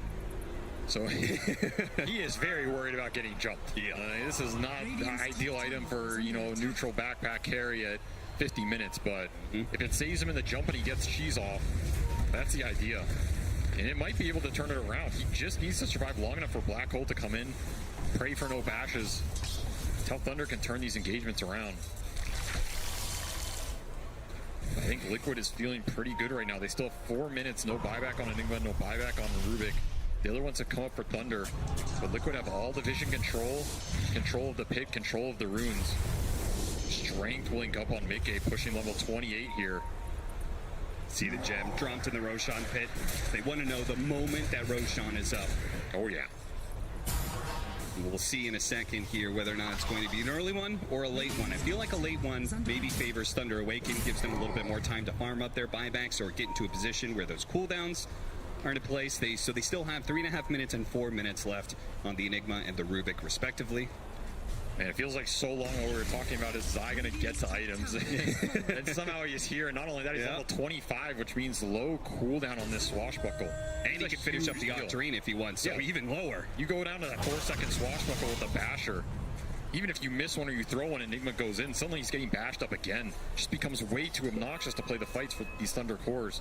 And Thunder, 2 buybacks for 3 minutes. They don't care. Time to smoke out and make something happen. Yeah, they don't know when Roshan is going to spawn, so they can't afford to just wait inside their base. They kind of do need to get out there, get active. All about the vision, all about the jump.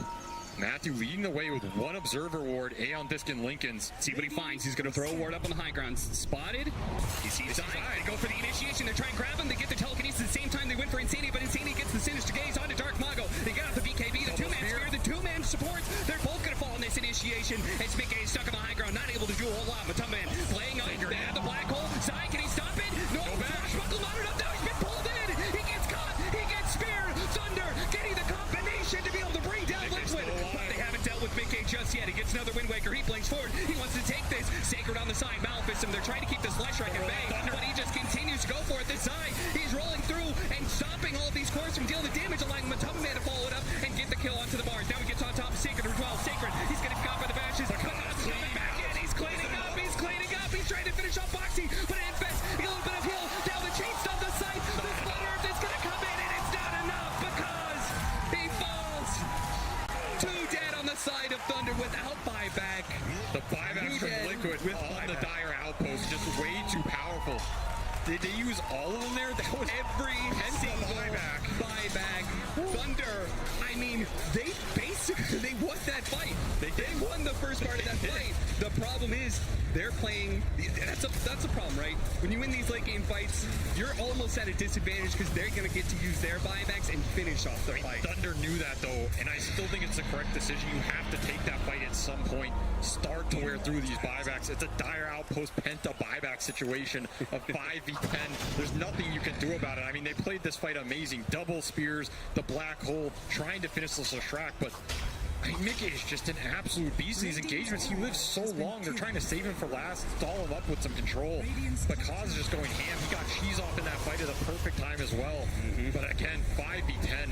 Too much manpower in the bank for Liquid, and now they're going to take it to Thunder's base here, push the issue, no buyback on for 1 minute on Enigma. Now, what do you do here? I mean, Thunder, they don't want to use this buyback on the Bloodseeker. Are they willing to give up Megas? It looks like it. They say Megas, not a big deal. Buybacks are what is going to put us in a position to win this game if we win one fight against Liquid. I would agree with that sentiment. When there's no buybacks on Liquid's side, you win one fight, you win the game. The problem is in the Megas, Liquid doesn't have to take that fight. Yeah, they can wait out the buybacks if they really want to. I don't think it's an incorrect play here. Let the creeps do the work. It's almost impossible for Thunder to make a move in the next 5 minutes while you wait for those cooldowns. I don't think you have to rush this if you're Liquid. You have 20k, you have the whole map, you're going to see everybody in their base for Thunder. Their lane shove is okay, but it's nothing crazy to write home about. It's all position for Thunder to be in, especially for players who are not TI veterans. This game is winnable, and it's not going to be easy. What does Thunder do here? Some interesting decisions to be made. Do they try and push out the lanes as much as they can and force an engagement even into an Aegis Cheese and Refresher Shard, knowing that Liquid doesn't have buybacks and they do? But if you're pushed that aggressively, even if you have buybacks, how do you use them correctly? You need like boots of travels and stuff, which a Bloodseeker doesn't have. So they may just be locked into a situation where they're just going to hold the Ancient. They're just going to sit inside their base and wait for 60 minutes and see if Liquid are going to be patient enough to wait for their buybacks, or whether they're going to try and get greedy and find a pick-off somewhere and end the game. You know, Cap, if there's one team in Dota and one player I think about spending a lot of mega creep type situation, probably Insania with Liquid. I already knew where you're going with feel that like there's a lot of games this guy has played, especially with this team, where he's been in these situations. I think Liquid's going to wait for the buybacks. I think that all that experience is going to catch up to you. I don't think they're in a rush here. I think this game is going to go on a little bit longer, especially in Dota nowadays. You hit that 60-minute marker, the neutrals are your friends, right? Sure. Thunder stuck in their base. They're going to lose a neutral line of advantage here. It just becomes monumental. You get the next Aegis, you have all your buybacks up. Thunder's going to have their buybacks in. Honestly, their heroes are quite good in a base defense situation. You have Enigma pushing towards his Refresher, trying to get the double black hole. It's going to be a long way away. Yeah, I mean, Thunder choosing to forego that base defense and try and look for something here. I respect this play, but this is like an impossible smoke to hit. I don't have a stats man to confirm this, but I'll just say it. I'm pretty sure Insania has lost the most mega creep games. Sounds like you're trying to cast a person right player, here. You know, so they're going to play it safe right now. Thunder actually are the ones going to go for a smoke out. See if we can find something here. See if Liquid are going to slip up at all, but there's no way. There's no way you give anything to him here. Not finding anything just yet. Now, if Thunder is out of their base like this, you're happy to take that fight if you're Liquid. Yeah. And they may just get somebody caught here. Boxy running in.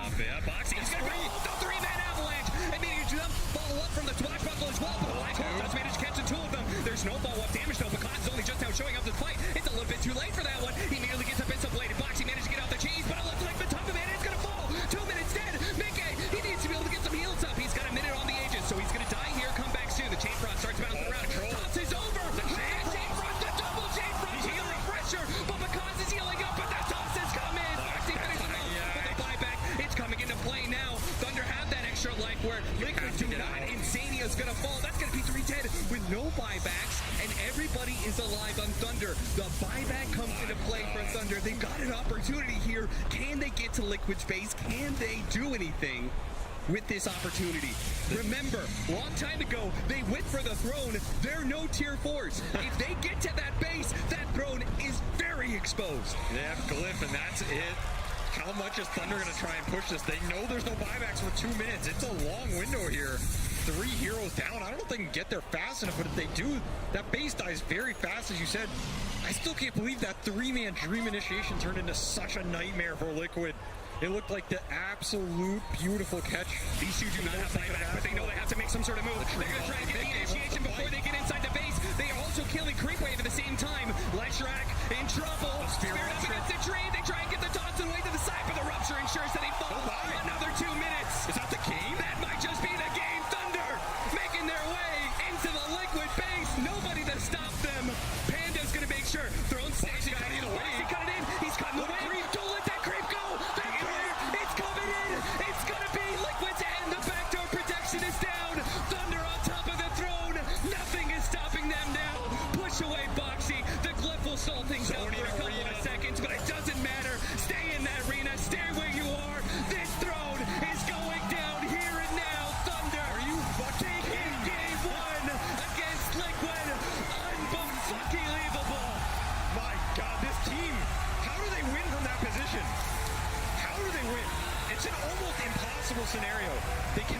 smoke. They cannot hit the fight. Somehow that smoke...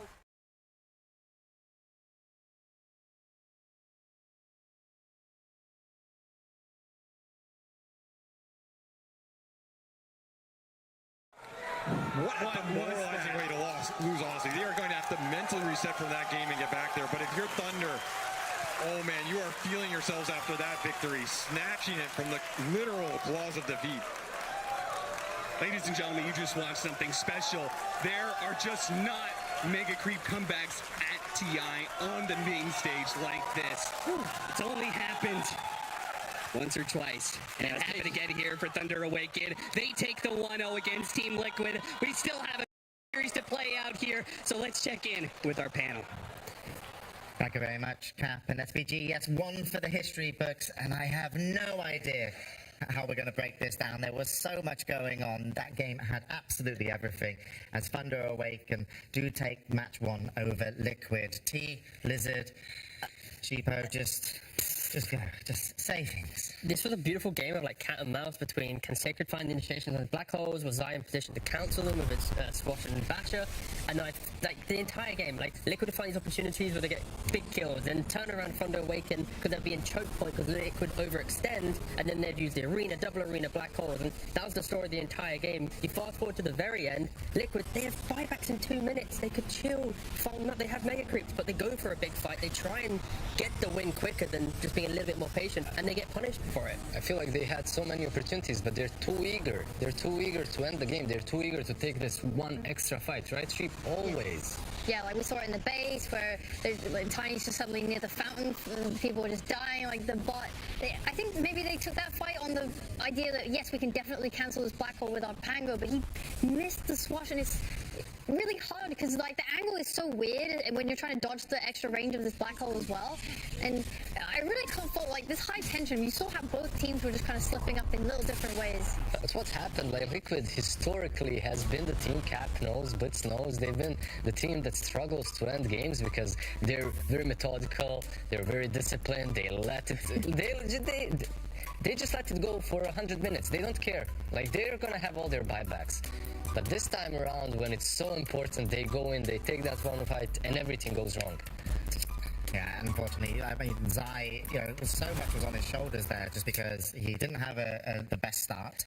He was itemizing away from the Basher, eventually got the Basher, and then it was kind of him versus Sacred, and Zai had to hit and interrupt, and he was doing a great job, and that's how Liquid obviously got their lead. But we have to give a lot of props to Sacred as well, because we saw him actually, go into the lower bracket. He didn't have a great game on tie, but this looks like, Sacred's here to play because his timings were phenomenal on the Enigma. Yeah, 100%. And also the rest of Thunder Awaken, right? The fact that you have them buying, multiple blinks, just playing around these longer drawn-out fights, and when Liquid would be super aggressive, they were quick to react and be able to punish when Liquid's like, wait, you're not meant to be here. Like, when you're against Mega Creeps, some teams there would be like, guys, just retreat, they're too aggressive. Like, no, they know that they're strong there. They know that they can just capitalize on it. They're timing buybacks, they're doing it. So immense props at this team at TI, their first TI for some of them, have the mental strength to be able to keep themselves mentally in the game the entire time. Yeah, and talking about mental strength, a lot of these teams really do look for their coaches to kind of, pep them up. And I think Blitz now will be having to talk to his team between match 1 going into match 2. But Blitz, the coach, actually did have a little pep talk before game 1. Let's see what he had to say. I really believe in our lineup, guys. I didn't come all this way from fucking lower last chance qualifiers to all of this to lose here like this, guys. Please, really fucking feel it right now. Energy and focus. Give Lasse everything that you have, yeah? Let's empower each other's ideas and let's do stuff together. Let's finish! Yes. Let's finish! For the Konami or whatever. Yeah, it didn't come here all the way from the lower bracket to lose this way, but unfortunately the way they lost was just not waiting 2 more minutes. It can't be like that. And I have to be a little bit... it's high pressure, right? In the moment, like, you see an opportunity, you try and go for it. Like, Dota's a game where one little difference in a spell, you can change everything, right? So guess we can't lean on that for too much, but yeah, it's what's changing Do everything. you not feel that if they just waited the 2 minutes, the game was secure? I would Not feel that. secure. Not secured, but it was definitely. Would have lost like that. Yeah, it was favored for them. Like I mean, they had the outpost. They could have had buybacks. They had were everything. farming. Sure, the team fight's going to be hard, and there was a very low cooldown on the Enigma with the black hole, if I'm Like 80 correct, seconds I or think, something. yeah. So, but still. The Thunder Awaken, I mean, they played so well. They were bold, they were did. brave, they took the right fights. Like, the fact that they got those 5 buybacks from Liquid in the first place was because they were able to seek out the right engagement, and they didn't have to use their buybacks in that fight either, right? So one of the main reasons they won the game there at the end is because Picasso had his buyback. Yeah. Well, this has been an adrenaline match, and to calm us down, we need a soothing voice.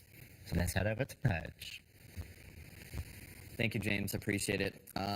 Start things up. We have a little bit of an update from the Doppler radar at the moment. We have huge, powerful Western European drafts that are washing over the region, really dominating everything. Consider taking shelter, limit exposure, maybe get on some airplanes if things go really bad.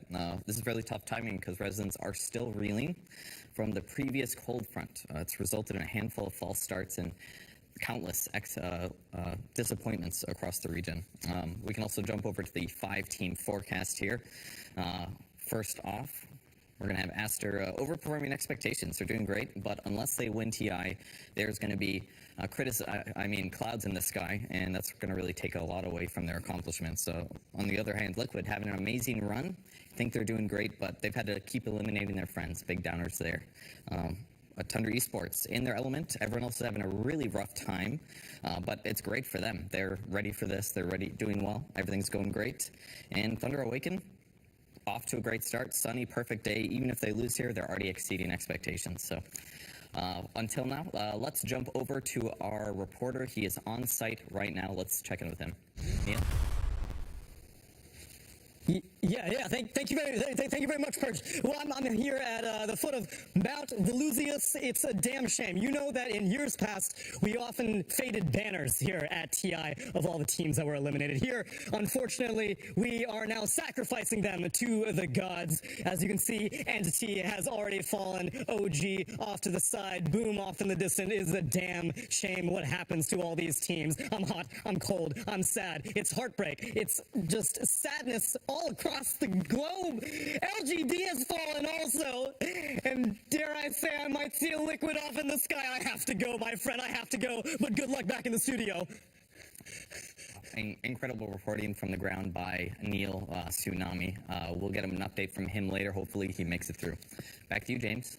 Thank you very much, Purge. Yes, a lot of TI weather here, and the teams are doing their best to weather the storm.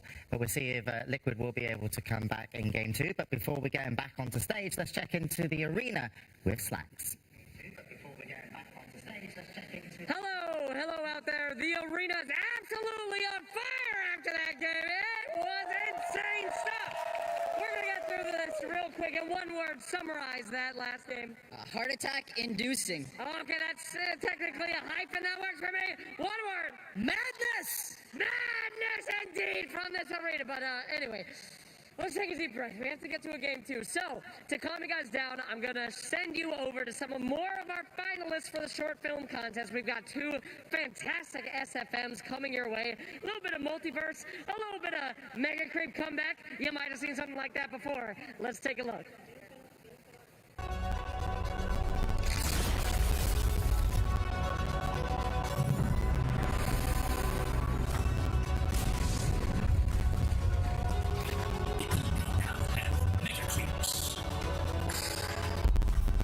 It's in the bag. Stand and fight. Run.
yeah.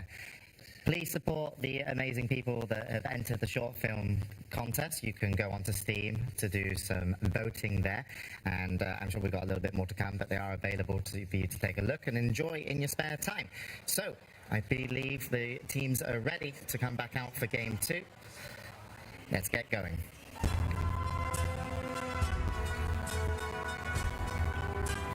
Panel, they're back.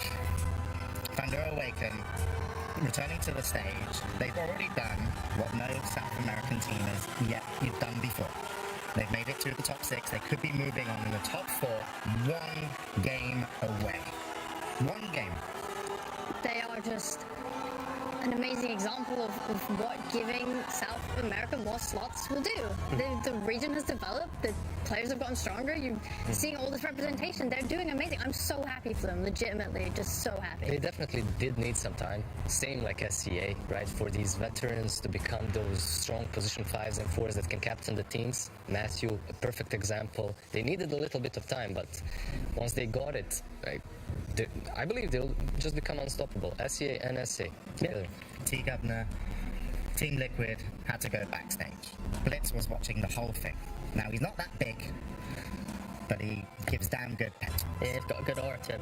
Yeah, this is a game for Liquid at least that losing it, you can shrug it off as that was a bit of a blunder, right? But you can also then go, we just need to reset ourselves mentally. That it's not about Dota anymore right now, in this best of 3, for Liquid at least. It's about getting yourselves back into a position where you can think about the game logically. You're not playing with the heart and the passion and the kind of the dismay of what happened in that first game. Like, a lot of teams, after losing that type of game, they'd rip themselves to shreds going into a game 2. But I feel like Liquid, when you have Blitz and the support staff, Jarek's Jab, the entire team around them, they'll be able to recover and just reset themselves psychologically so that this game 2 isn't going to be some Thunder Awakened masterclass on early game aggression. And it wasn't, as you say, they didn't really throw something away that was guaranteed, because it didn't always look like Liquid were going to win that match at times. Well, definitely, they had a ton of clutch moments. If you even think about it, 5 minutes prior to that, they had that amazing Shrine fight where they had all 5 buybacks used. That's not something that you usually do when you're in a full controlling position. I believe that Thunder Awakened, they should be happy about the way that game went, and if they have lost, it might have broken them, but obviously they didn't lose, and the comeback might make them even stronger for game 2. Cheaper, what do you think these two teams feel about each other in terms of their team fight ability? Do we feel stronger here against our opponent, or do they feel stronger there? I have always felt much better about the Thunder Awakened early game, and last game was no exception. I think the way that they played around Zai was fantastic. They used their lane swaps. They have this Bloodseeker versus Pango that ends up happening anyway in the other lanes. They crush him there. He TP's bot. They black hole him, kill him again. He goes back bot. Now they brought Bloodseeker down there. They rupture him. Like, his game got so gimped, and it's like taking advantage of that, pressuring someone, putting them out of comfort is really effective, and kind of halted Liquid's game a little bit until they were able to get those kind of clutch mid-game fights. Alright, and Lizard, do you see any kind of just, glaring differences between the two teams and their play styles? Well, for me, Liquid was, we might disagree on this, but for me, Liquid was never like that early super skirmishy type of a lineup, type of a team. Later on, they can have amazing team fights. Early on, they can have these skirmishes if they have nasty brood mothers and whatnot. Maybe that's a little bit of a difference. Thunder Awaken definitely striking as a little bit more precise in these early engagements. Also, Bloodseeker, by the way, we mentioned that the hero is great versus Pango, right, in a game such as that one versus Nyx. But just the fact that they got their Bloodseeker was even better. It's full comfort zone for Thunder Awaken. No, for sure, it's a complete comfort zone, and it's always Bakaz who really gets the last, pick. They really focus around, is he comfortable?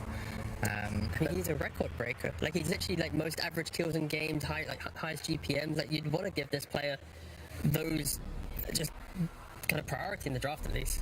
Yeah, I think we might even have some information on Bakaz. We'll have to see. We were a little bit more suspenseful with getting into game 2, even though the players were back on stage. I do believe there was a headset change, so it gives everyone a little bit more time to kind of relax and come down. So quite happy about that. But it looks like we are going to be heading over and ready to go into game 2. We'll head over to the Voice of God, and then we're coming back.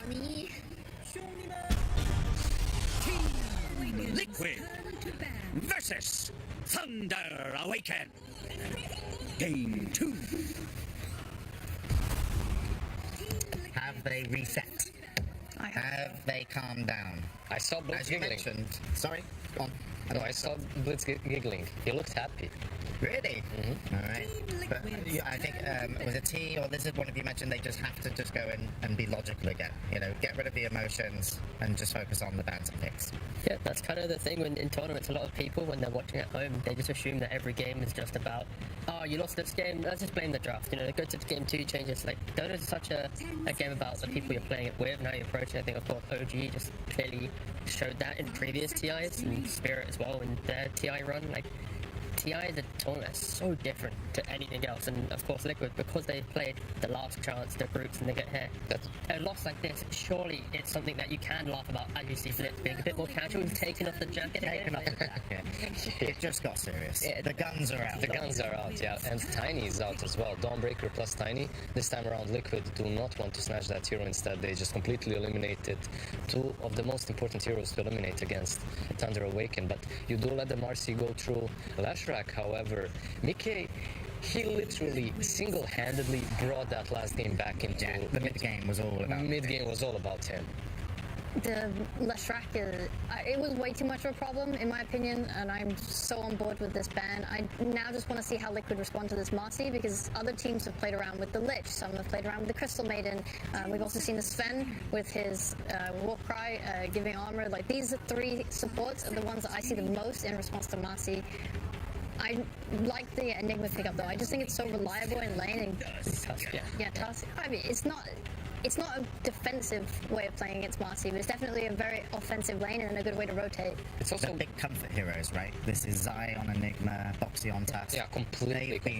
Boxy's Tusk. Actually, we talked about the early game from Thunder Awaken, but Boxy's Tusk has destroyed some teams' early games. Think about the Entity series the other day. Even though Liquid lost that game, the Clockwork Sniper lane of Entity, it had like 4, 5, if not 6 deaths in laning phase just because of how Boxy was calculating his shots, doing the math, getting the damage in. Think about this morning's game versus OG. Pururagi went to the jungle 5 minutes in because of Boxy and Broodmother, right? So overall, definitely can have a ton of impact early on. We see the Gyro coming out here on the main stage for the second time today. So taking another page out of ASTAR's foot. Another answer to the Enigma in the laning stage, right? But I'm wondering, like, we did witness a Rubik in that last game. Is that something that's possible here? Because Tusk can be a little bit scary, right? Like, he gets on top of you, eliminates you, but you are playing into an Enigma. Stealing that black hole could come in handy.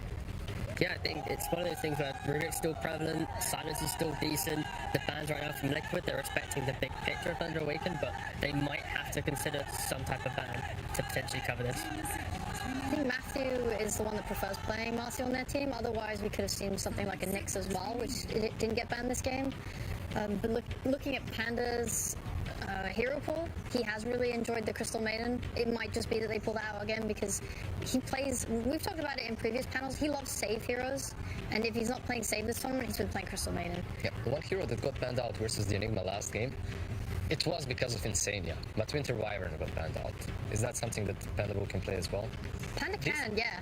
Distant versus Enigma can fly over the shards as well. He actually has a very long relationship with Winter Wyvern. He used to play it, but like the pressure of getting the good ults off, yeah, it was too much, so he actually just completely stopped playing it for a really long time. That pressure gets to all of us. And he's not played at TI, but this is a decent game for it. I was going to say, he finally got over that and started playing it again back towards the later end of this year, and it is Sounds something like in his a very repertoire now. toxic relationship. I mean, my God, my boy. I mean, I want him to play to his comfort, though. I think if it's something like, I don't want that doubt to kind of creep in of like, can I play this here? It's okay, so they're switching things up a little bit here. Enigma, I was thinking about this. We saw Tusk and Brood in the morning.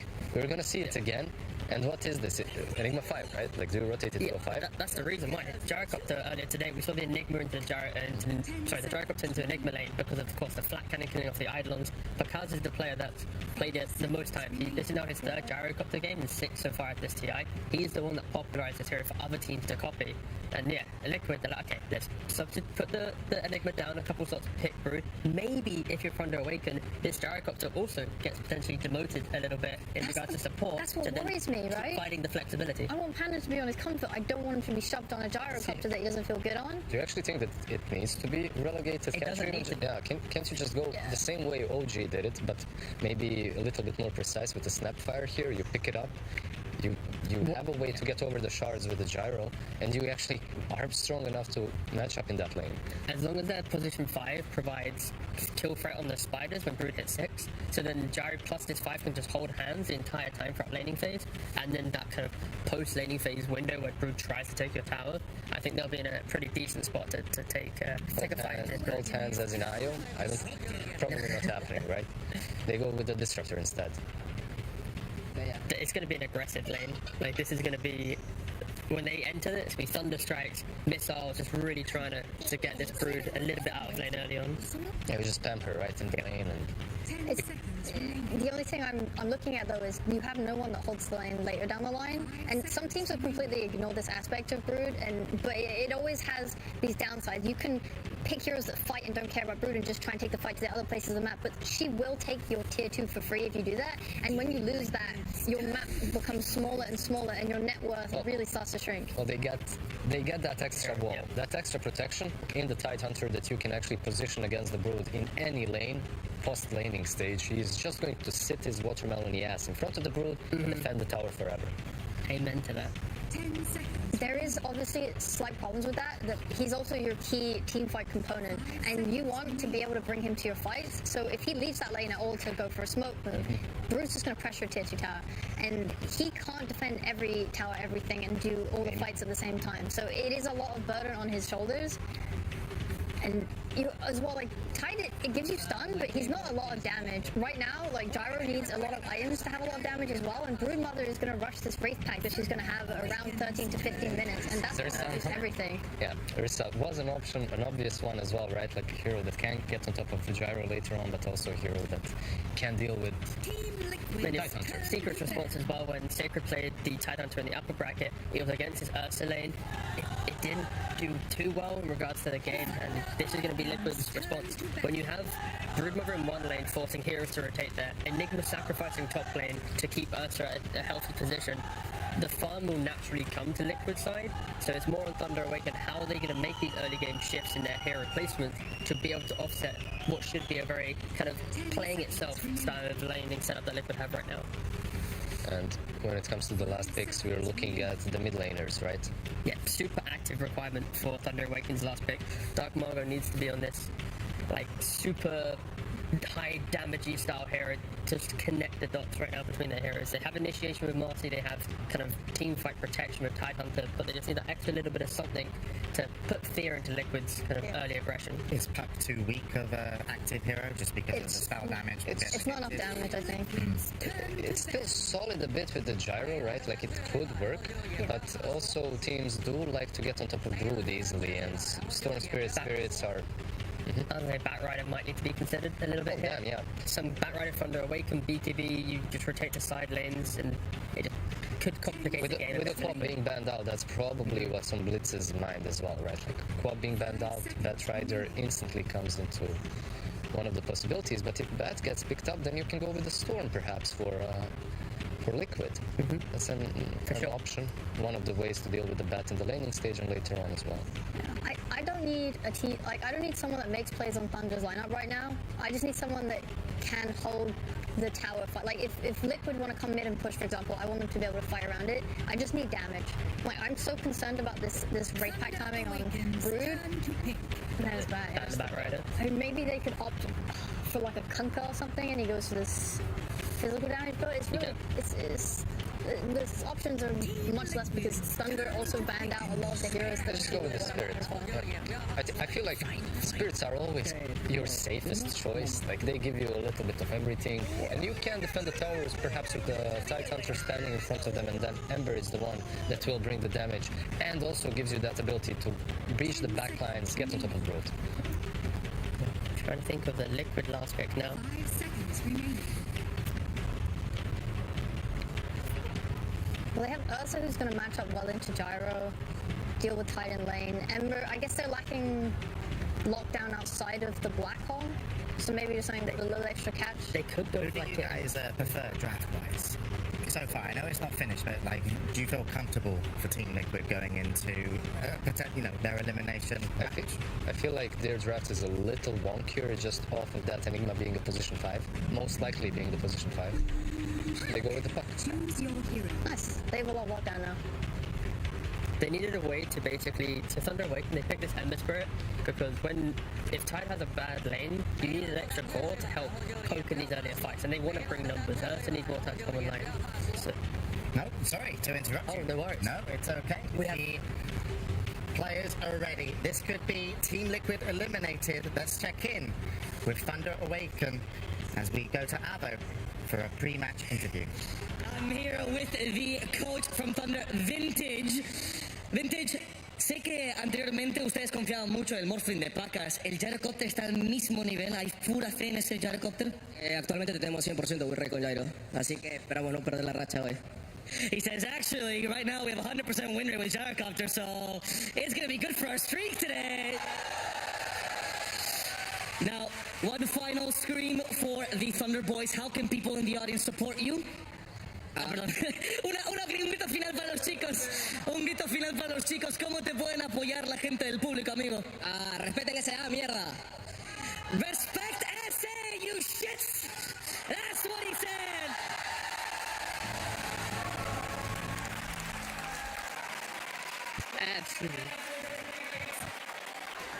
Absolutely wonderful. Fighting words going into a game 2, very much deserved after that performance in game 1.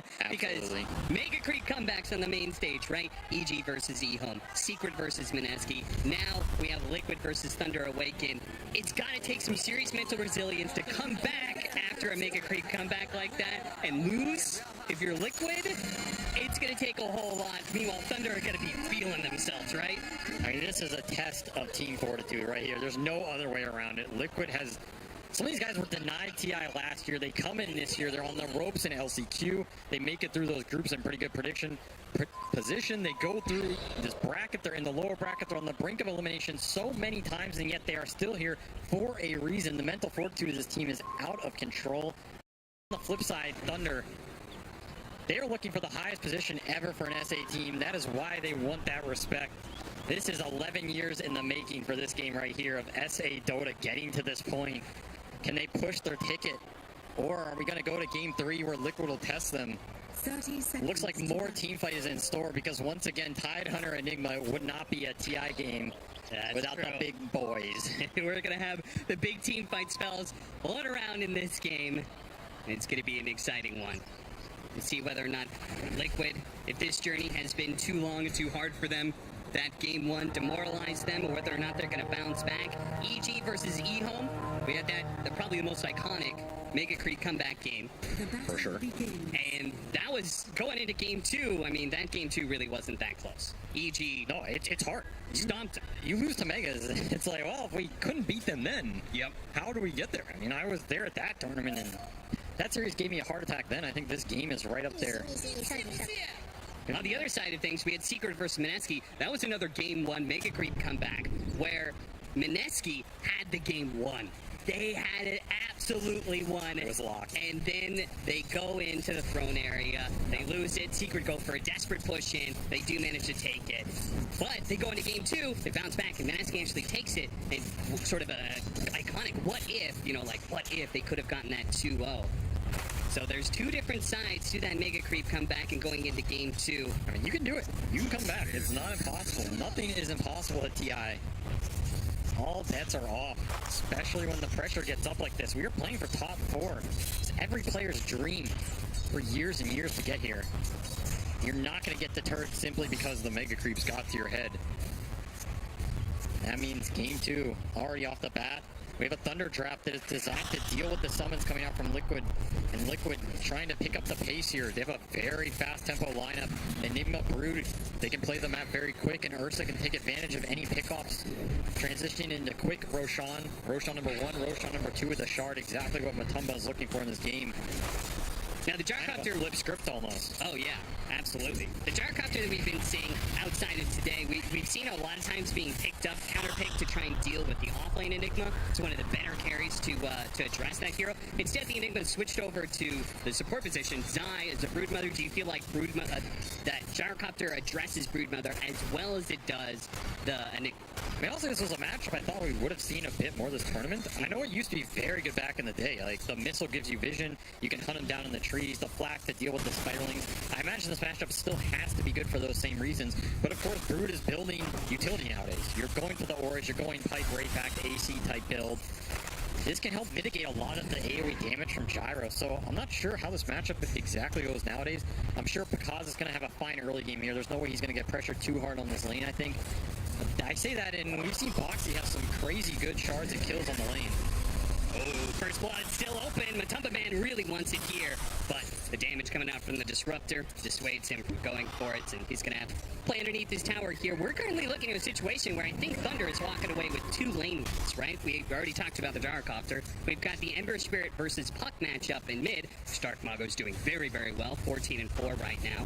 And it means Liquid kind of needs to get a big W out of that top lane, right? They kind of need to shut down that Tidal. I mean, they need to make sure that Matumba keeps farming on this lane. There's a lot of harassing come out of this lane. Disruptor tied with the Gush build. They did this on one of the earlier series versus Secret where they put the Maiden up here just to guarantee that this tied Ursa matchup does not go poorly for them. The shard, it landed, you said. Boxy's been on point with this one, and it almost brings him down here, but Zai actually stumbles a little too far forward. Marcy uses her dirty advantage to toss him into the tower. Matumba Man, though, he's having a hard time dealing with this. The Gush and Thunder strikes. They spot him in the trees. They're going to be able to get one more round of Gush, and the last hit comes in. Pandabo takes the first blood. Better to go to the Disruptor than the Tide, who had to use a lot of its resources to get it. Oh, what a stun from Matthew on the other side of things. They actually throw out the shard. They're going to try and lock in Matthew. Zai, though, he's not going to survive. Oh, he does! That final shot did not come out from Bakaz in time, and Zai lives through it, so they kill the support. And Bakaz is actually a little bit low, too. Boxy, oh, is he going to cut the creep wave, or are they going to try and keep Bakaz under the gun here? Yeah, it looks like they're going to pull it back, reset the equilibrium, make this lane even more awkward for Bakaz. I don't think Bakaz was too sad about getting all that solo XP, but it's definitely setting Marcy back quite a bit. Yeah. Liquid support's having the better exchanges here. Sani also just denying farming up with that Basilius. As long as you don't die early on the support Enigma, you're going to be pretty happy going into the mid game. You can farm a decent amount, scale, perhaps the utility damage. With Matumba Man is going to have to hop out here. Yeah, this is the downside. Enigma is not helping you much in these trade situations. Matumba's feeling it right now. Yeah. He's going to live for now. The Gush. It's up. He can pop it. He's going to be able to take away the salve. That is just as good as killing him, honestly. Yeah, even better. Now Matumba has to tank all these waves into the tower, too. He's missing range creeps. Rough CS start for him. Meanwhile, Dark Mago, he has been owning mid in this matchup. Yeah. He's up almost 400 net worth, decent amount of CS. So this Ember favorite for the lane, and of course, once you get into that mid game, the Coil has a really big window where you can punish this Ember Spirit. That's what Liquid's going to look to do. Big question to me is, do they have the damage fall off with the Coil? Like, Enigma is not going to provide much for it, and it kind of comes down to Boxy, which is why this start is super important for him. And on top of Bakaz, they're going to try and disrupt some of the damage coming out from that battery with the Snowball. Zai life stealing a decent amount. They got to keep their distance from this barrage. And it's level 2. He's putting the points into the magic damage, not going the flat, because, of course, no spiders till later on. This rotation, this is going to maybe catch him out. He's not level 6. They want the kill on his side. Did he get the chain on the Brood? No, he didn't. It said they're just going to have to be content with the kill on Boxy. Not what they wanted, but at least they get something. And he does get him to level 6. Zai still has full wand up as well. I'm not sure he would have gone down anyway. Look at it. He's going to stick around. He's going to leave a remnant. Yeah. Wonder if Zai has spotted that remnant. This is an interesting move. He TP'd to mid, so he's not going to base to refill. He is trying to bait out the overextension bottom so he can go back and flank them again. Very interesting move from Dark Mago, especially when he killed the mid catapult first too. Yeah. He'll sacrifice the rune for this. Regen into Mikkei's hand, but Liquid has to think about this bottom. I also wonder if it's just a backup plan. I don't think Thunder want to get... If they don't want to feed more kills to this Brood Tusk lane. Very dangerous duo.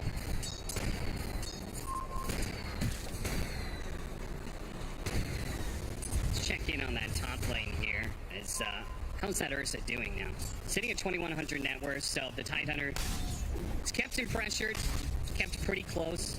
You said it, Enigma really doesn't provide too much right here, right? The Kraken Shell against Malefist and the summons. Yeah, it's not an offlaner ideal for Enigma to kill. I think Thunder's going to be happy to just keep both cores low net worth on this lane.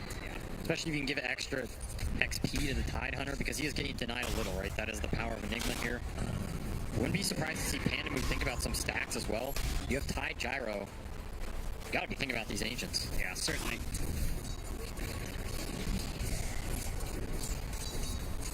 Trying to take as many of the hard camp creeps as possible.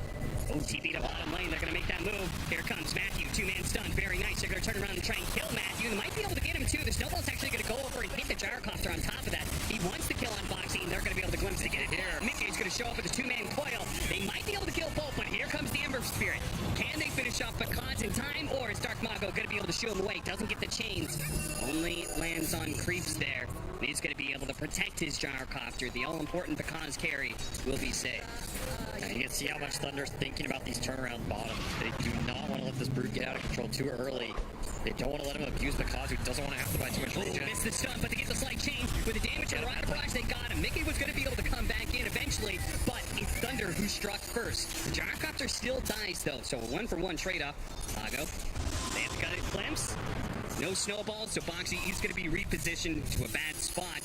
They are getting some decent orb damage in, wearing on him. Boxy with the raindrops, staying alive, sliding back to the tower.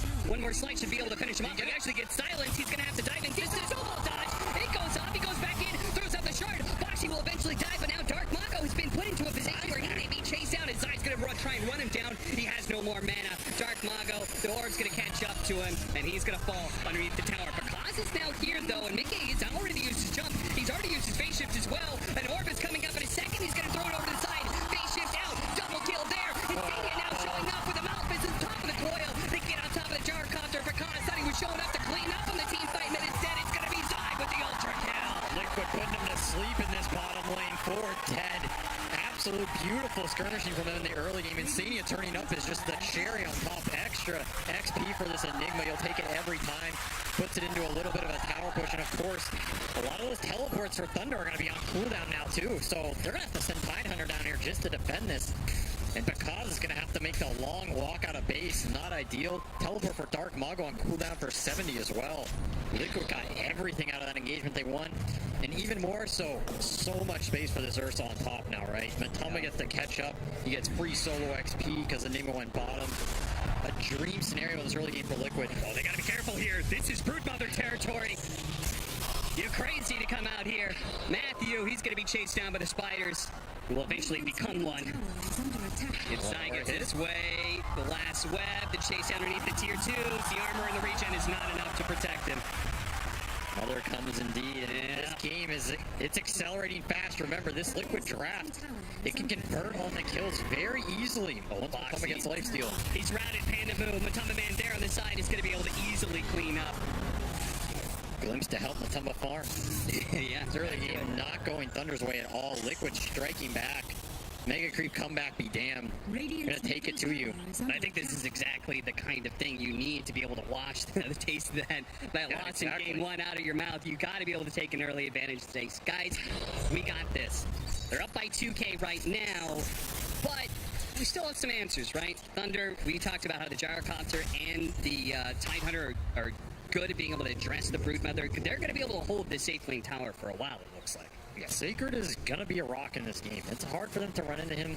They have Black Hole to kill him. That's your best tool. The Tusk can do some serious damage with tag team shards. And of course, at some point, Matamba will deal with him through the Kraken. But for right now, he is pretty formidable.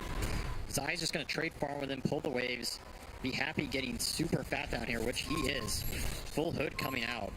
It's gonna be an early pipe for this Brood. Coil mid, this is your chance to fuse Ember. Easy. Big pickup. Ooh, Shark barely off the mark. And Sacred is here as well. Don't want to dive into tier 1 tower with that Ravage ready to go. In fact, they're going to reposition Insania underneath the tower. They're going to pull that Ravage now to ensure 1 kill. Can they get any more? Panda move. Zai in the pack, looking for the supports. Maybe? Or maybe the tower, I don't know. Yeah, he doesn't want to fight that Tide. Yeah. No spiders for you. So he could just go back. I mean, this is all a positioning game, right? Between the Tide and the Broodmother. Wherever the Tide goes, Broodmother can go somewhere else. And maybe it leaves that bottom lane objective open for the taking. Thunder, though, are going to get aggressive here. It's time to shut down Matumba Man. Foxy's read this play. Maybe he can bail him out. Foxy, he's going to snowball on through. Try and pick him up, but his age is going to be caught inside the Static Storm. A 2-for-1 special for Thunder. Ooh, weren't expecting everybody, maybe. I do think Liquid read that move, but Thunder just brought more people. Very nice conversion for them. This is pretty much the only place in the map they can feel confident fighting, especially when Ravage is down, because Sacred is on Brood duty as much as he can be. Pull back in. On him. Beautiful stun. Nice combination there from Thunder. Getting a third pickup here. They bounce back. I mean, it was a 3,000 net worth lead just moments ago for Liquid. Now down to less than 1K. Thunder finding the openings in the very few places they can find them. Huge kills coming out. Again, this Brood has free reign over this jungle. They don't have any catch for him at this point in time. Those spiders. Eventually, they're going to take this tower. You kill them as many times as you want. She'll be back with more. Nice little pinata right there. Yeah, that's true. Radiant's bottom tower is under attack.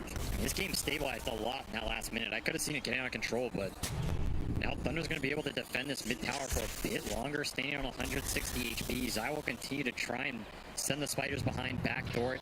This mid tier 1 is super vital to the Ancient control, which they want to keep up for Gyro. Gyro has very specific farming patterns. You cannot lose too much early map with this hero, or that flat cannon does not go to work. I think it's super interesting. Pushing it to him. Just now takes this tower, right? It almost seemed like he just left this same. That tower's irrelevant, right? Because he's playing behind it anyway. It's just a free gold. And Tini, oh, big whip there on the black hole. Doesn't get it. Foxy gonna try and bail him out after that one. The Static Storm does land on 2. They may have gotten the kill on the Marcy, but now the rest of Thunder are here to be able to clean up. 1, 2, 3. Matumba Man with the enrage. He's gonna try and hop his way out of here, but I know there's no way out of this one, Matumba Man. He's gonna be chased down by Dark Mago. He turns around, throws a few swipes in the air, but a 1-for-3 exchange to the favor of Thunder. What a beautiful Static Storm. Liquid just overextending into that. Of course, the black hole missing doesn't do him any favors. Thunder, again, they're always going to bring their carry to these types of engagements. Pakaz will join every fight he feels like he can clean up. Gyro comes down on top. Beautiful chains to keep him in it. The exact fight Thunder won. Didn't even have to expend the Ravage. Ooh, he let him grab that one. Immediately going to be coiled up with Zai coming in from behind. The Ravage to be able to help him out. The Snowball's going to keep that chain stun and a Walrus Punch to finish him off. Now Sacred, well, he's tanky, but he doesn't really have any help. They're just going to run him down here, perhaps. The Glimpse is going to be able to buy him a little bit of space. Zai's having a hard time. Another round of spells coming in for Mickey, though, and the orb should be enough to get that kill, and maybe even a little bit more. Matt tasted. He's a god. Yeah. Beautiful play by Mickey, baiting that one out with the Invis rune. He already had it in play. He's been a monster this series. That first game he played out of his mind. This one, he has kept them in this early game by a huge degree, finding the coils on this Ember. And of course, the kills lead to Roshan and Matumba claiming it early here while they're skirmishing. Zai, he wants to be able to get over here. I don't think they have the webs to be able to fight in this area. And Stania is going to pop over, doesn't have the black hole, just throws out the Malphus, but he's dead. They created the space to get the Roshan. It cost them their captain. But for now, Liquid will be able to retreat with the spoils and Aegis now on the Ursa. You can see Liquid's idea about this game. If they ever break that triangle, Brood has the other side of the map. There is nowhere for Gyro to go. If that happens, Thunder has absolutely no map, and their heroes are not mobile enough to get to the other side or split push this game too heavily yet, until Ember's online. So Thunder are always going to bring everybody to defend that triangle. Once they defend it, they can make a move. They're trying to find something down here, but Brood is a stealthy hero. Good luck, my friends. And that idea of like how they want to be able to close out the map is why it was so important for Thunder to have those little moments where they clawed back that net worth advantage that Liquid built up. Now they have to do it again, though. Yeah, imagine they didn't get those skirmishes. This game could be over by now. Yeah. This is how explosive this Liquid draft is. You lose one skirmish, you lose one fight. You're going to lose 3 to 4K off every one. Looking for the coil. Clean play, and Dark Mago shows just that. Breaks the aggression of Liquid, jumps the other side, looking for the power rune. Sadly, it's not there. It's going to be a free pickup for Liquid. Big A gets an illusion rune. I mean, look at how clump Thunder's playing. Like, they expect Liquid to fight them. Dark Mago's not in this top lane. He's not split pushing, trying to draw Liquid away from the center of the map. Very defensive formation from Thunder here, just trying to protect the Gyro's farm and get him to that Ags where he will really accelerate. Do you agree with this concept? Do you think it's better to just be playing super conservatively right now? I mean, he's worried about this coil. This coil setup is just so scary for him. He has no defensive capabilities against it. Ravage on cooldown finally up. But you're giving Liquid an opportunity to invade here with force. Everything up, and of course Pipe just online for Zai. This might be the signal. No more Ancients for you, Mr. Gyrocopter. They're testing it. You can lead the spiders in the Ancient area. Oh, that's nice too. Block it out. Don't let him get any more stacks up. They're going to try and deal with them, and they actually do manage to kill it, but Marcy's still in the area. So the hard game spawns, but not the Ancients, and that's the more important one. Don't have to invade it if there's nothing there to invade. Yeah, exactly. Hard play from Liquid, and now they're going to find Bakaz top. Big pickup if they can get it. Chain stun, Walrus punch. Yeah, he's completely surrounded. Thunder have been so worried about dealing and trying to open up this triangle that there was no one to help out Bakaz. Oh, a rupture to a static storm. That's exactly what they're going to gun for here. But they've got to be careful of the lifesteal. He also has the Aegis, so they don't want to overcommit for this too much. But Tumman's going to fight back. The slow and dark Mago. He's not able to get very far away with that remnant, but they will manage to finish out. Oh, he got off the enrage. He's automatic. He's being burned out. The coil is well on top. Dark Mago falls. There goes the first life of the Ursa. The coil about to finish up. They're going to run down Matthew pretty easily here. The Tide Hunter is also very low, and they're going to just use the black hole for it. Commit, get the kill. They have to run away from this tier 2 tower with the glyph going out, but everyone does survive on Blink. Blink reveal to cement the kill. Of course, Gyro dead that whole time, cannot sway that fight. And Liquid just abusing the map control right now. That kill on Gyro top at the start of all of that, that's because he has nowhere to go. His Ancients get blocked, his jungle's taken over by Brood. Bakaz has no room to play this game right now, and Thunder know it. That's why they're trying to grouping, trying to find that 5-on-5. Liquid just playing it super smart, not giving it to him, opting for these skirmish-type engagements where their heroes shine. But Tumba knows there's no damage for him here. It just takes way too long to bring him down. He has Aegis on the back of it. And that diffuse of that inhibit, he blows on Dark Mago. Slows down the Remnant, it doesn't go very far, he burns out his mana. Yeah, diffusal pickup, super valuable this game. The mana burn on all their cores is amazing, right? These are not super high mana pool heroes. It's gonna be devastating. Crazy part is, I think some of this, I mean, it's happening around the tier 2 at 18 minutes. I mean, that's a dangerous area to fight, but Liquid, fearless in that regard, continue to fight underneath these tier 2s. They could run down Sacred and take the bottom. Again, one fight, every kill, leading to objectives for this Liquid lineup. Every one of these little mistakes that Thunder makes, and they're hard not to make at this point. Cementing this game even more. You're up to 8 or 9k gold lead at 19 minutes. You're going to have that second Roche coming up within the next minute or two as well. But Tumba's going to be happy to clean that up real fast. And of course, you have Enigma Tusk supports. These are two heroes that are going to scale beautifully into the late game. You're not even necessarily in a rush this game. Liquid is feeling very comfortable right now. In terms of comeback for Thunder, you have this Gyro Ags, but Ags is only as good as the camps you have to farm, and he still doesn't have many. Zai is just continuously blocking half these neutral camps, scouting with the spiders. Doesn't even have to show his hero. The catch is pretty limited outside of a smoke or this Ember just remnanted in. And of course, if Dark Mago just remnants in, if there's ever a coil there, pretty much dead off the back of it. What is the play against this when your camps are being taken so much? I mean, you're talking about smokes. Do they just try and get to the dire jungle, the dire triangle? Like, how do they open up the map to get the Bakaz that far? I mean, you smoke and catch the Brood if you think your catch is good enough. You smoke the enemy triangle where the carry is likely going to be if you think you can get there. Honestly, your moves are pretty limited. I think in a theoretical world, Liquid can read most of what Thunder wants to do here, right? They're just so closed off so fast in this game, the towers are down. I mean, there's only one space you can be, right? Yeah, exactly. And with the vision of the Spiderlings constantly going, you see every like 30 seconds or so, they're going to show up in the triangle, they get a little information. What's going on here? Oh, that's Bakaz farming. Oh, there's a Tide Hunter sitting in the river. So they will always get a pretty early warning sign if many heroes are missing on the side of Thunder. But the onus is on Liquid to continue to get these pickoffs that they've been getting before, and you could see Mickey wants to set something up here. No, they're actually teeping into mid. They see, what do they see? I mean, they saw him top, which means time to invade the jungle, right? Okay. Looking for this Ember, saw him on this mid ward. Oh, does have an illusion rune. Maybe some dodge potential here? Yeah, possible. He's gonna have to do a lot because he's gonna be coiled. So he immediately pops it, tries to get the bounce out, the static storm. It is gonna be a big bailout here. Spirits. The stun is going to be on Boxy and keeping him chained out. It does allow Dark Mago to get away. Great reaction from Thunder. A full reaction from them. Again, got to be careful about those smokes, right? Thunder can only be in one part of this map. It's pretty much triangle in their tier 2 mid. That's not the area you want to fight. Mickey identifies it very quickly. If you get that kill and get out, you're pretty happy. Forcing reactions, not too bad.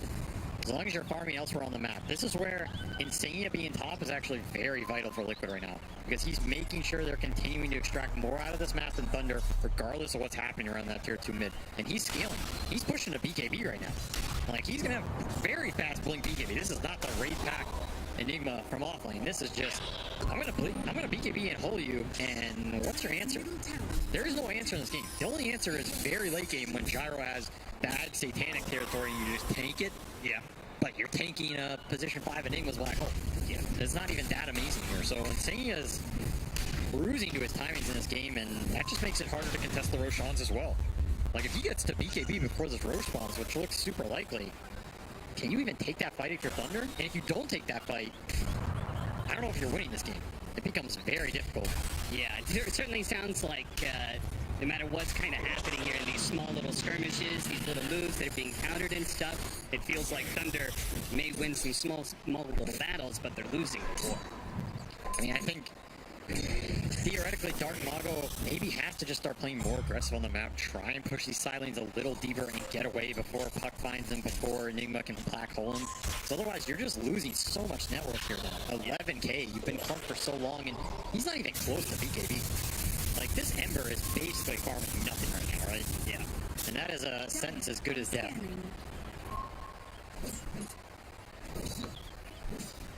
They've got the raid back on the Tidehunter. It's probably a big reason why they're smoked up right now, but they're not finding anything. They go through the Radiant jungle, but Team Liquid, I'm not sure. They must have just made the read off the spiders. They're playing pretty defensively.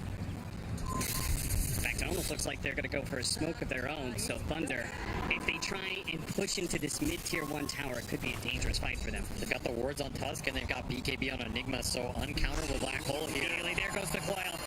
A no BKB Ember Spirit, susceptible to so much here if they can stay on top of them. First and down before he gets the jump away. He does manage to get the run and he jumps out. But there's a black hole from Insania. A 3-man pick up. The Ravage counter goes out. But the Rage was already down from Matoma Man. He shrugs that one up pretty easily. Now pops the BKB. Thunder, they need to be able to break open this fight now. Pulling the buybacks like this, it is a must-win. They need to be able to get a pick off or two. It's going to be the glimpse on his side, keeping it inside. Insania comes back. They have to get this Broodmother kill. Matthew actually picks up the kill onto Insania. At the same time, Boxy gets run down as well. They try to bail out Zai, but actually feed some extra kills over to Thunder, and a slight change that is barely off the mark. Little unlucky there. Didn't get the puck. Maybe still getting the Tumble Man, though. He's bonus in Rage and his BKB. If they spot him, get the glimpse, pull him back in. Because is ready to go to clean up the kill on the carry. Absolutely huge kill. They get that streak gold, almost 1,000 to Bakaz. He is so far ahead now, and of course, Roche spawning during this interval. He just sat there and turreted the whole fight. He's getting sidekicked on top of it, something we didn't mention, but yeah, that flag plus a sidekick is absolutely deadly if he goes unchecked. Yeah, who needs a satanic? Exactly, build your own. I mean, that black hole is beautiful from Insania. Coil on the best targets, you can get everything going right. But because he's in the back, double buybacks for Thunder on their supports to push it through. Yeah, look at him. I mean, that 3-man black hole looks so pretty, but because is totally uncontested here this entire time, as is the Wraith pack. Yep, which is negating so much damage there. These are two Thunder supports who, when they come in off the buybacks, can still have high impact. Yeah, the glimpse, the rebound, the positioning, and stuns can make sure Bakaz can hit people. And there's that flag sidekick just going to work. It's something Liquid has to think about. Now, in the end, Dark Mago does end up dying. Mickey jumped back in and claimed that kill, but obviously it was still a huge win for Thunder, who, I mean, even if the net worth lead is still 10k after that, they stopped the bleed out, right? They got out on the map, they got some big farm, they got the Gyrocopter to his next progression of items, and our Ember Spirit, does he have the BKB yet? That could be a serious game changer considering the way they're throwing that coil at him. Yeah, he'll get it in 200 gold. Now he's being able to push bottom lane a little deeper. Of course, the trade is Roshan. Thunder could not claim it after that fight. So Matumba's progression still going to be good here. BKB, Aegis, and Shard to the Fuzzy Wuzzy.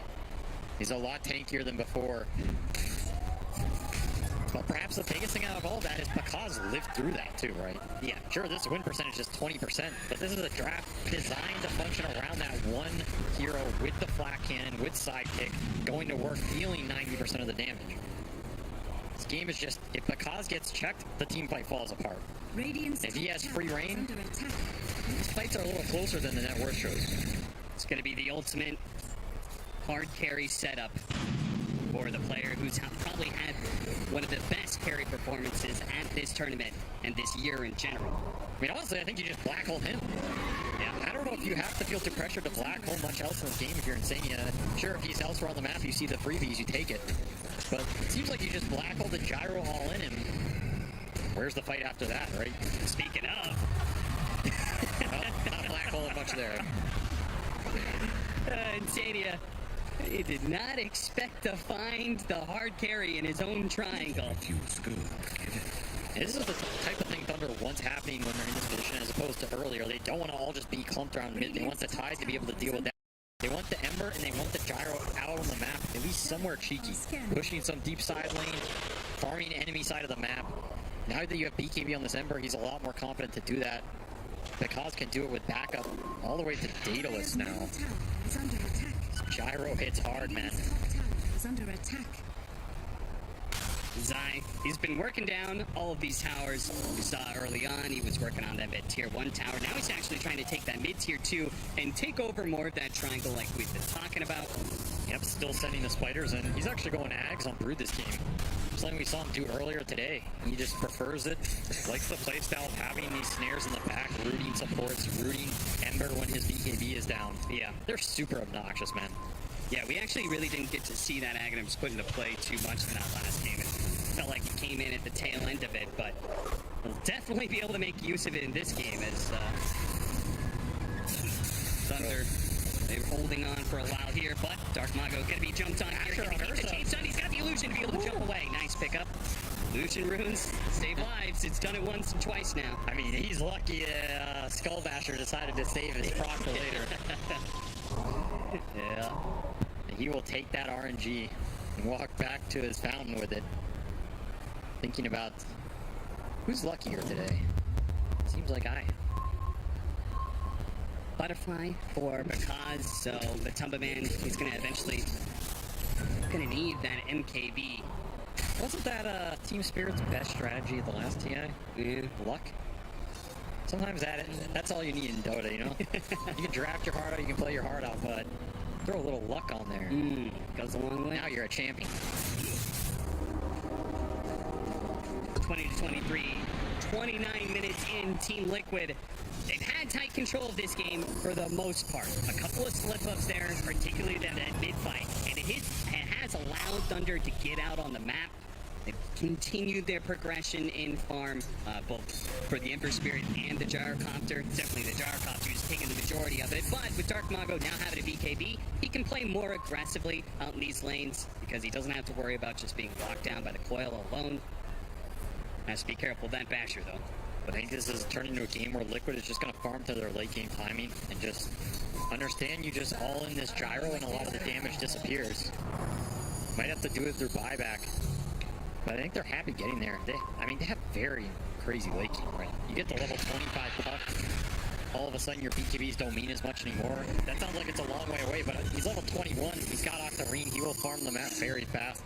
He's got Arcane Rune on top of it actually right now, so Nikke is very ready to join anything. And I feel like Ursa is one of the ultimate, he's both the hard carry and he's kind of like the anti-carry in many ways, right? Especially when he gets that level 25 talent as well, right? Like, who stands up against the double, 16 hitter? Dark Mago gets caught. The bottom lane, BKB going up, but Boxy denies him with a Walrus Punch. The burst is crazy. You have Tusk and Ursa jump at the same time. I mean, it was just with the puck there, but imagine Ursa hitting you with the tag team with the punch. Yeah. Gyro really has to watch his position in this game. Even this Tide, he can get destroyed pretty fast. Now, they do have an interesting timing coming up here for Thunder. The Aegis is expiring, and they almost have a Blink Dagger on the Tidehunter. It feels like that's something that is pretty crucial. Most of the time, they've just been responding to whatever Liquid's been doing, but with a Blink Dagger on Tide, they can finally be the true aggressors of a team fight. if you can find the jump. That's easier said than done when you've pretty much been stuck in a third of the map for the whole game. You have Spider scouting, you have Ursa who can frontline, maybe get that ult off. Puck is getting untouchable at this point. Turns with the Octarine with the cooldowns. You're gonna have to win some fight with this gyro, and if you lose that, the game basically just ends. Liquid's just cruising into the late game here. I don't think they're sweating at all. Aeon disc up for Mickey as well. Can't even really jump him anymore. And like you were saying, this Ursa gyro matchup in the very late game with the backup he has, someone's gonna be happy to just jump this gyro, abyssal him, and take him to town. Boyle going out in the back lines here. Looks like they're gonna deal with the disruptor first. Pipe goes out. Sacred clearing out the spiders where they can. Boxy's actually gonna snowball away from the enemy team. Looks like they're calling for a reset. Double damage in the top river, gets denied. Liquid happy to poke here. They keep it up. Mickey now with that double damage.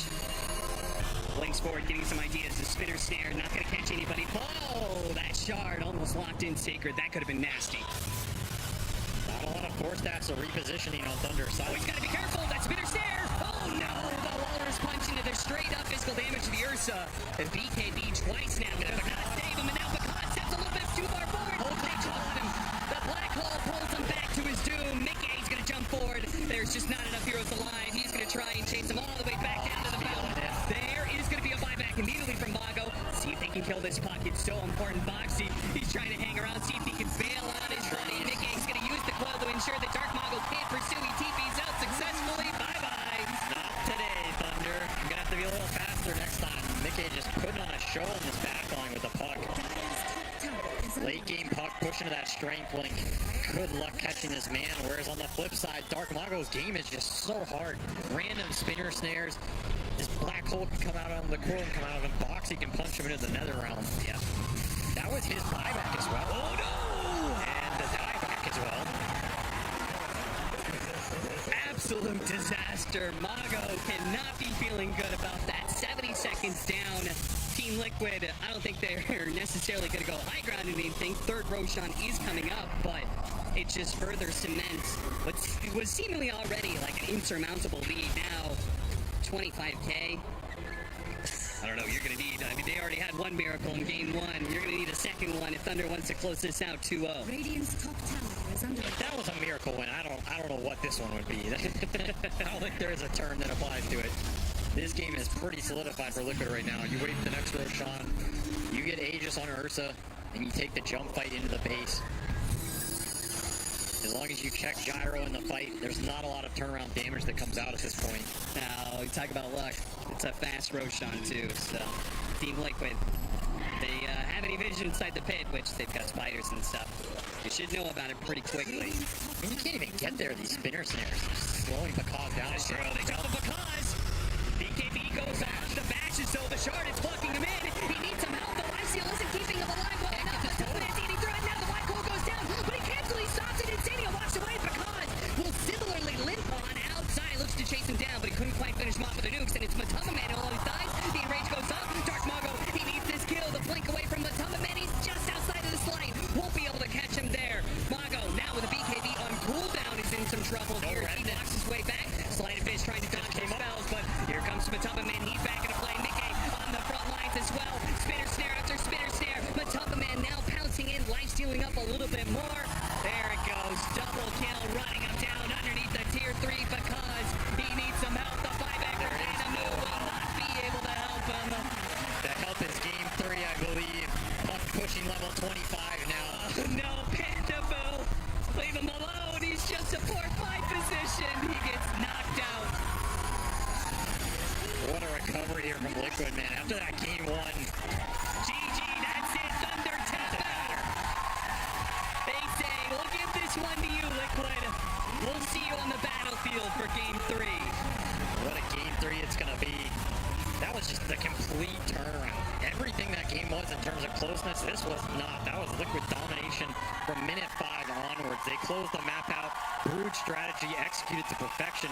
Force Thunder to one area. Don't overextend into it. Slowly squeeze every camp out of that map. Half of them were blocked by Broodlings the whole time. Sure, you have a hyper farmer carrying Gyro who can get buffed up by sidekick, but he has nothing to hit.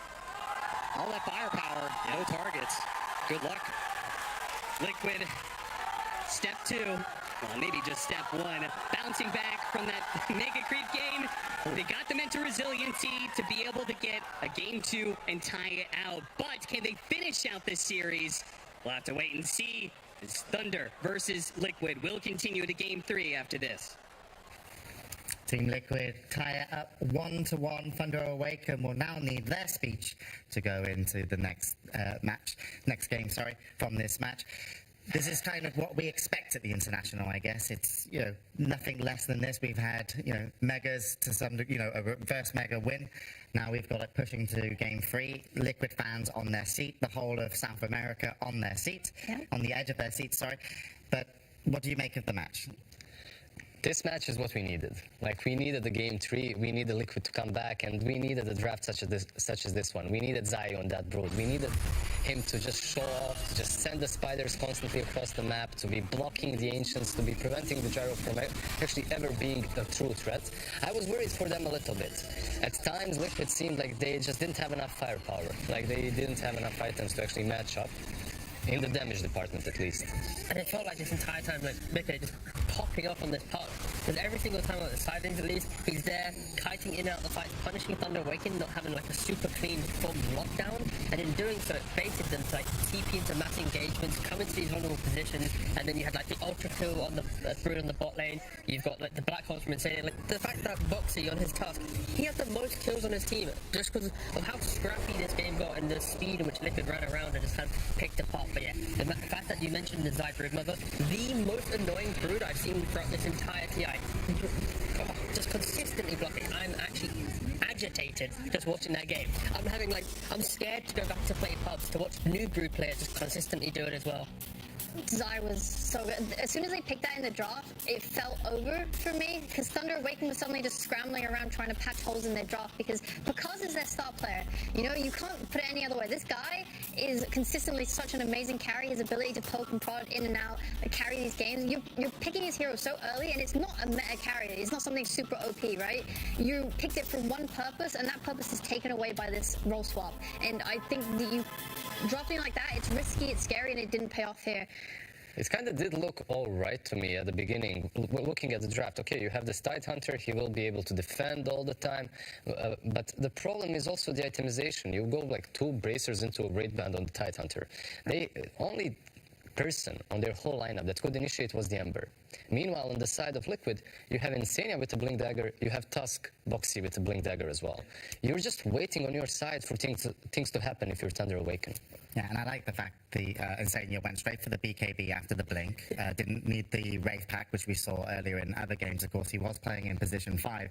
But has Puck been kind of slept on? Because Thunder Awaken, they love their lanes, but Mickey, when you get Puck, you can kind of be everywhere quite quickly and still recover back to your mid lane. And I really feel that Mickey, slowed Thunder Awaken down massively. Yeah, 100%. I really like the Puck. And I think Liquid really abused Vision that game. They had a lot of really deep invasive wards down that they used, especially in the lanes. Like, they would leave them kind of on the corners of lanes and stuff to see where Thunder were moving. So it's not only seeing, like, oh, the carry's here. It's seeing what support is hiding behind them waiting. So you know who not to go on. And that was what let them dive so aggressively under these tier 2s and stuff and take the good fights. And it's also on top of that, the fact that Zai with his spiderlings, even if they're not blocking camps, they're still giving indirect vision because they're not farming here. So then Mickey on his Puck, he knows exactly they're not here, so if I want to go make an obnoxious play, I can then maybe go fight in the top side. And we saw a perfect example where Zai would have his spiderlings in the triangle, which then forced Bakaz to go farm a lane, and by going to lane, instantly he TPs and gets the kill. So it's just these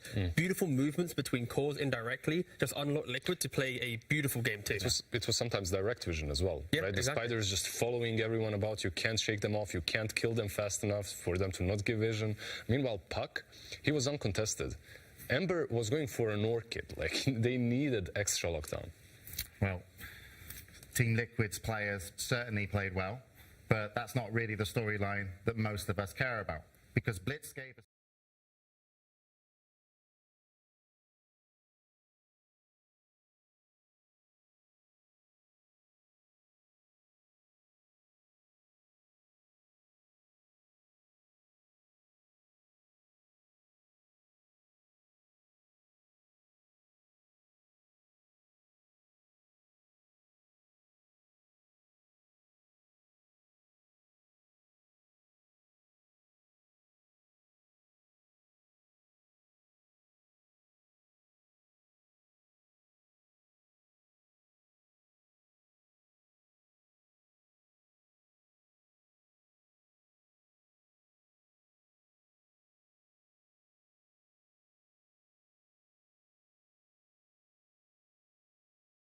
Way through. There we go. That was very inspirational. Team. I mean, again, it's just heartfelt. It's like that's what you need to hear when going into the game. You just need to like have. Yeah, and he wants to calm them down as well. He wasn't going to do a big speech because they need to be level-headed, and he knows them so well. And Blitz has been around for very long time in the Dota scene. Yeah, and again, like we mentioned it in the after game one. It's like after that type of game, your game two. You don't want to have your coach or anyone saying to you like, oh, this TP was really bad, this pick was really bad. Like, you just need to humanize the game, and like just being able to actually have access to hearing what the coach is saying before games. It's very cool to see. And I think more to kind of add to the post-game, or how excited are we about moving into the next? And if we are, what do you think Thunder Awaken need to say to each other going into this? Because it's not like they've got the weight of SA on their shoulders. They're obviously, playing for themselves. But certainly they're very, very, I think, should be honored to represent their region and do so well. Something like little shits SAs here. Avo was lying in that translation. Avo, you cheeky little git. We know... Well, I'm not sure if I think it's Vintage that would have said that. It was Vintage, yeah. It was Vintage, yes. But talking about SA and their placements and why it really I think is just such an achievement for this team to represent their region. TI7 in Seattle, top placement for SA was 13th to 16th. Vancouver 17th to 18th, Shanghai 7th to 8th, which was the best they had until TI11 Singapore here, where they have guaranteed top 6, but winning this would move them on to top 4. And of course, Hokori did very well as well. This is now 3 teams that have placed fantastically from SA, who got 13th to 16th, and Beast Coast unfortunately got knocked out 7th to 8th. Just I think this alone says that maybe SA should get some more slots maybe next season in DPC. The fact they are doing so well at TI.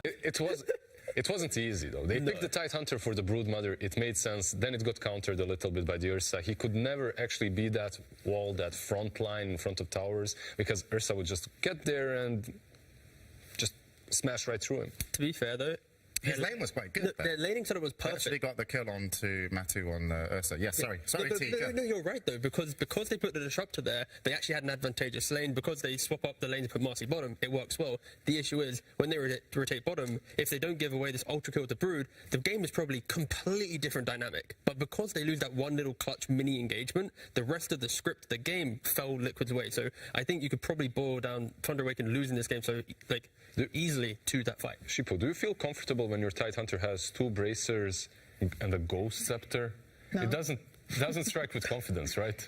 I mean, he would just walk into these fights and try and be a body for his team to give vision or bait spells in on him, and then if Ursa goes on him, he has to have a Ghost Scepter or he'll just die. Having to Iomize like that, it feels terrible.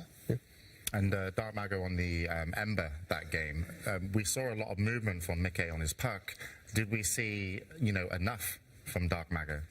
Maybe even too much. Like, he rotated down bottom when he was level 5. He did get a kill, but it kind of snowballed into the series of events in which Zai eventually ends up getting an ultra kill, which was a huge boost for him and the whole lineup of Liquid. It just activated them earlier.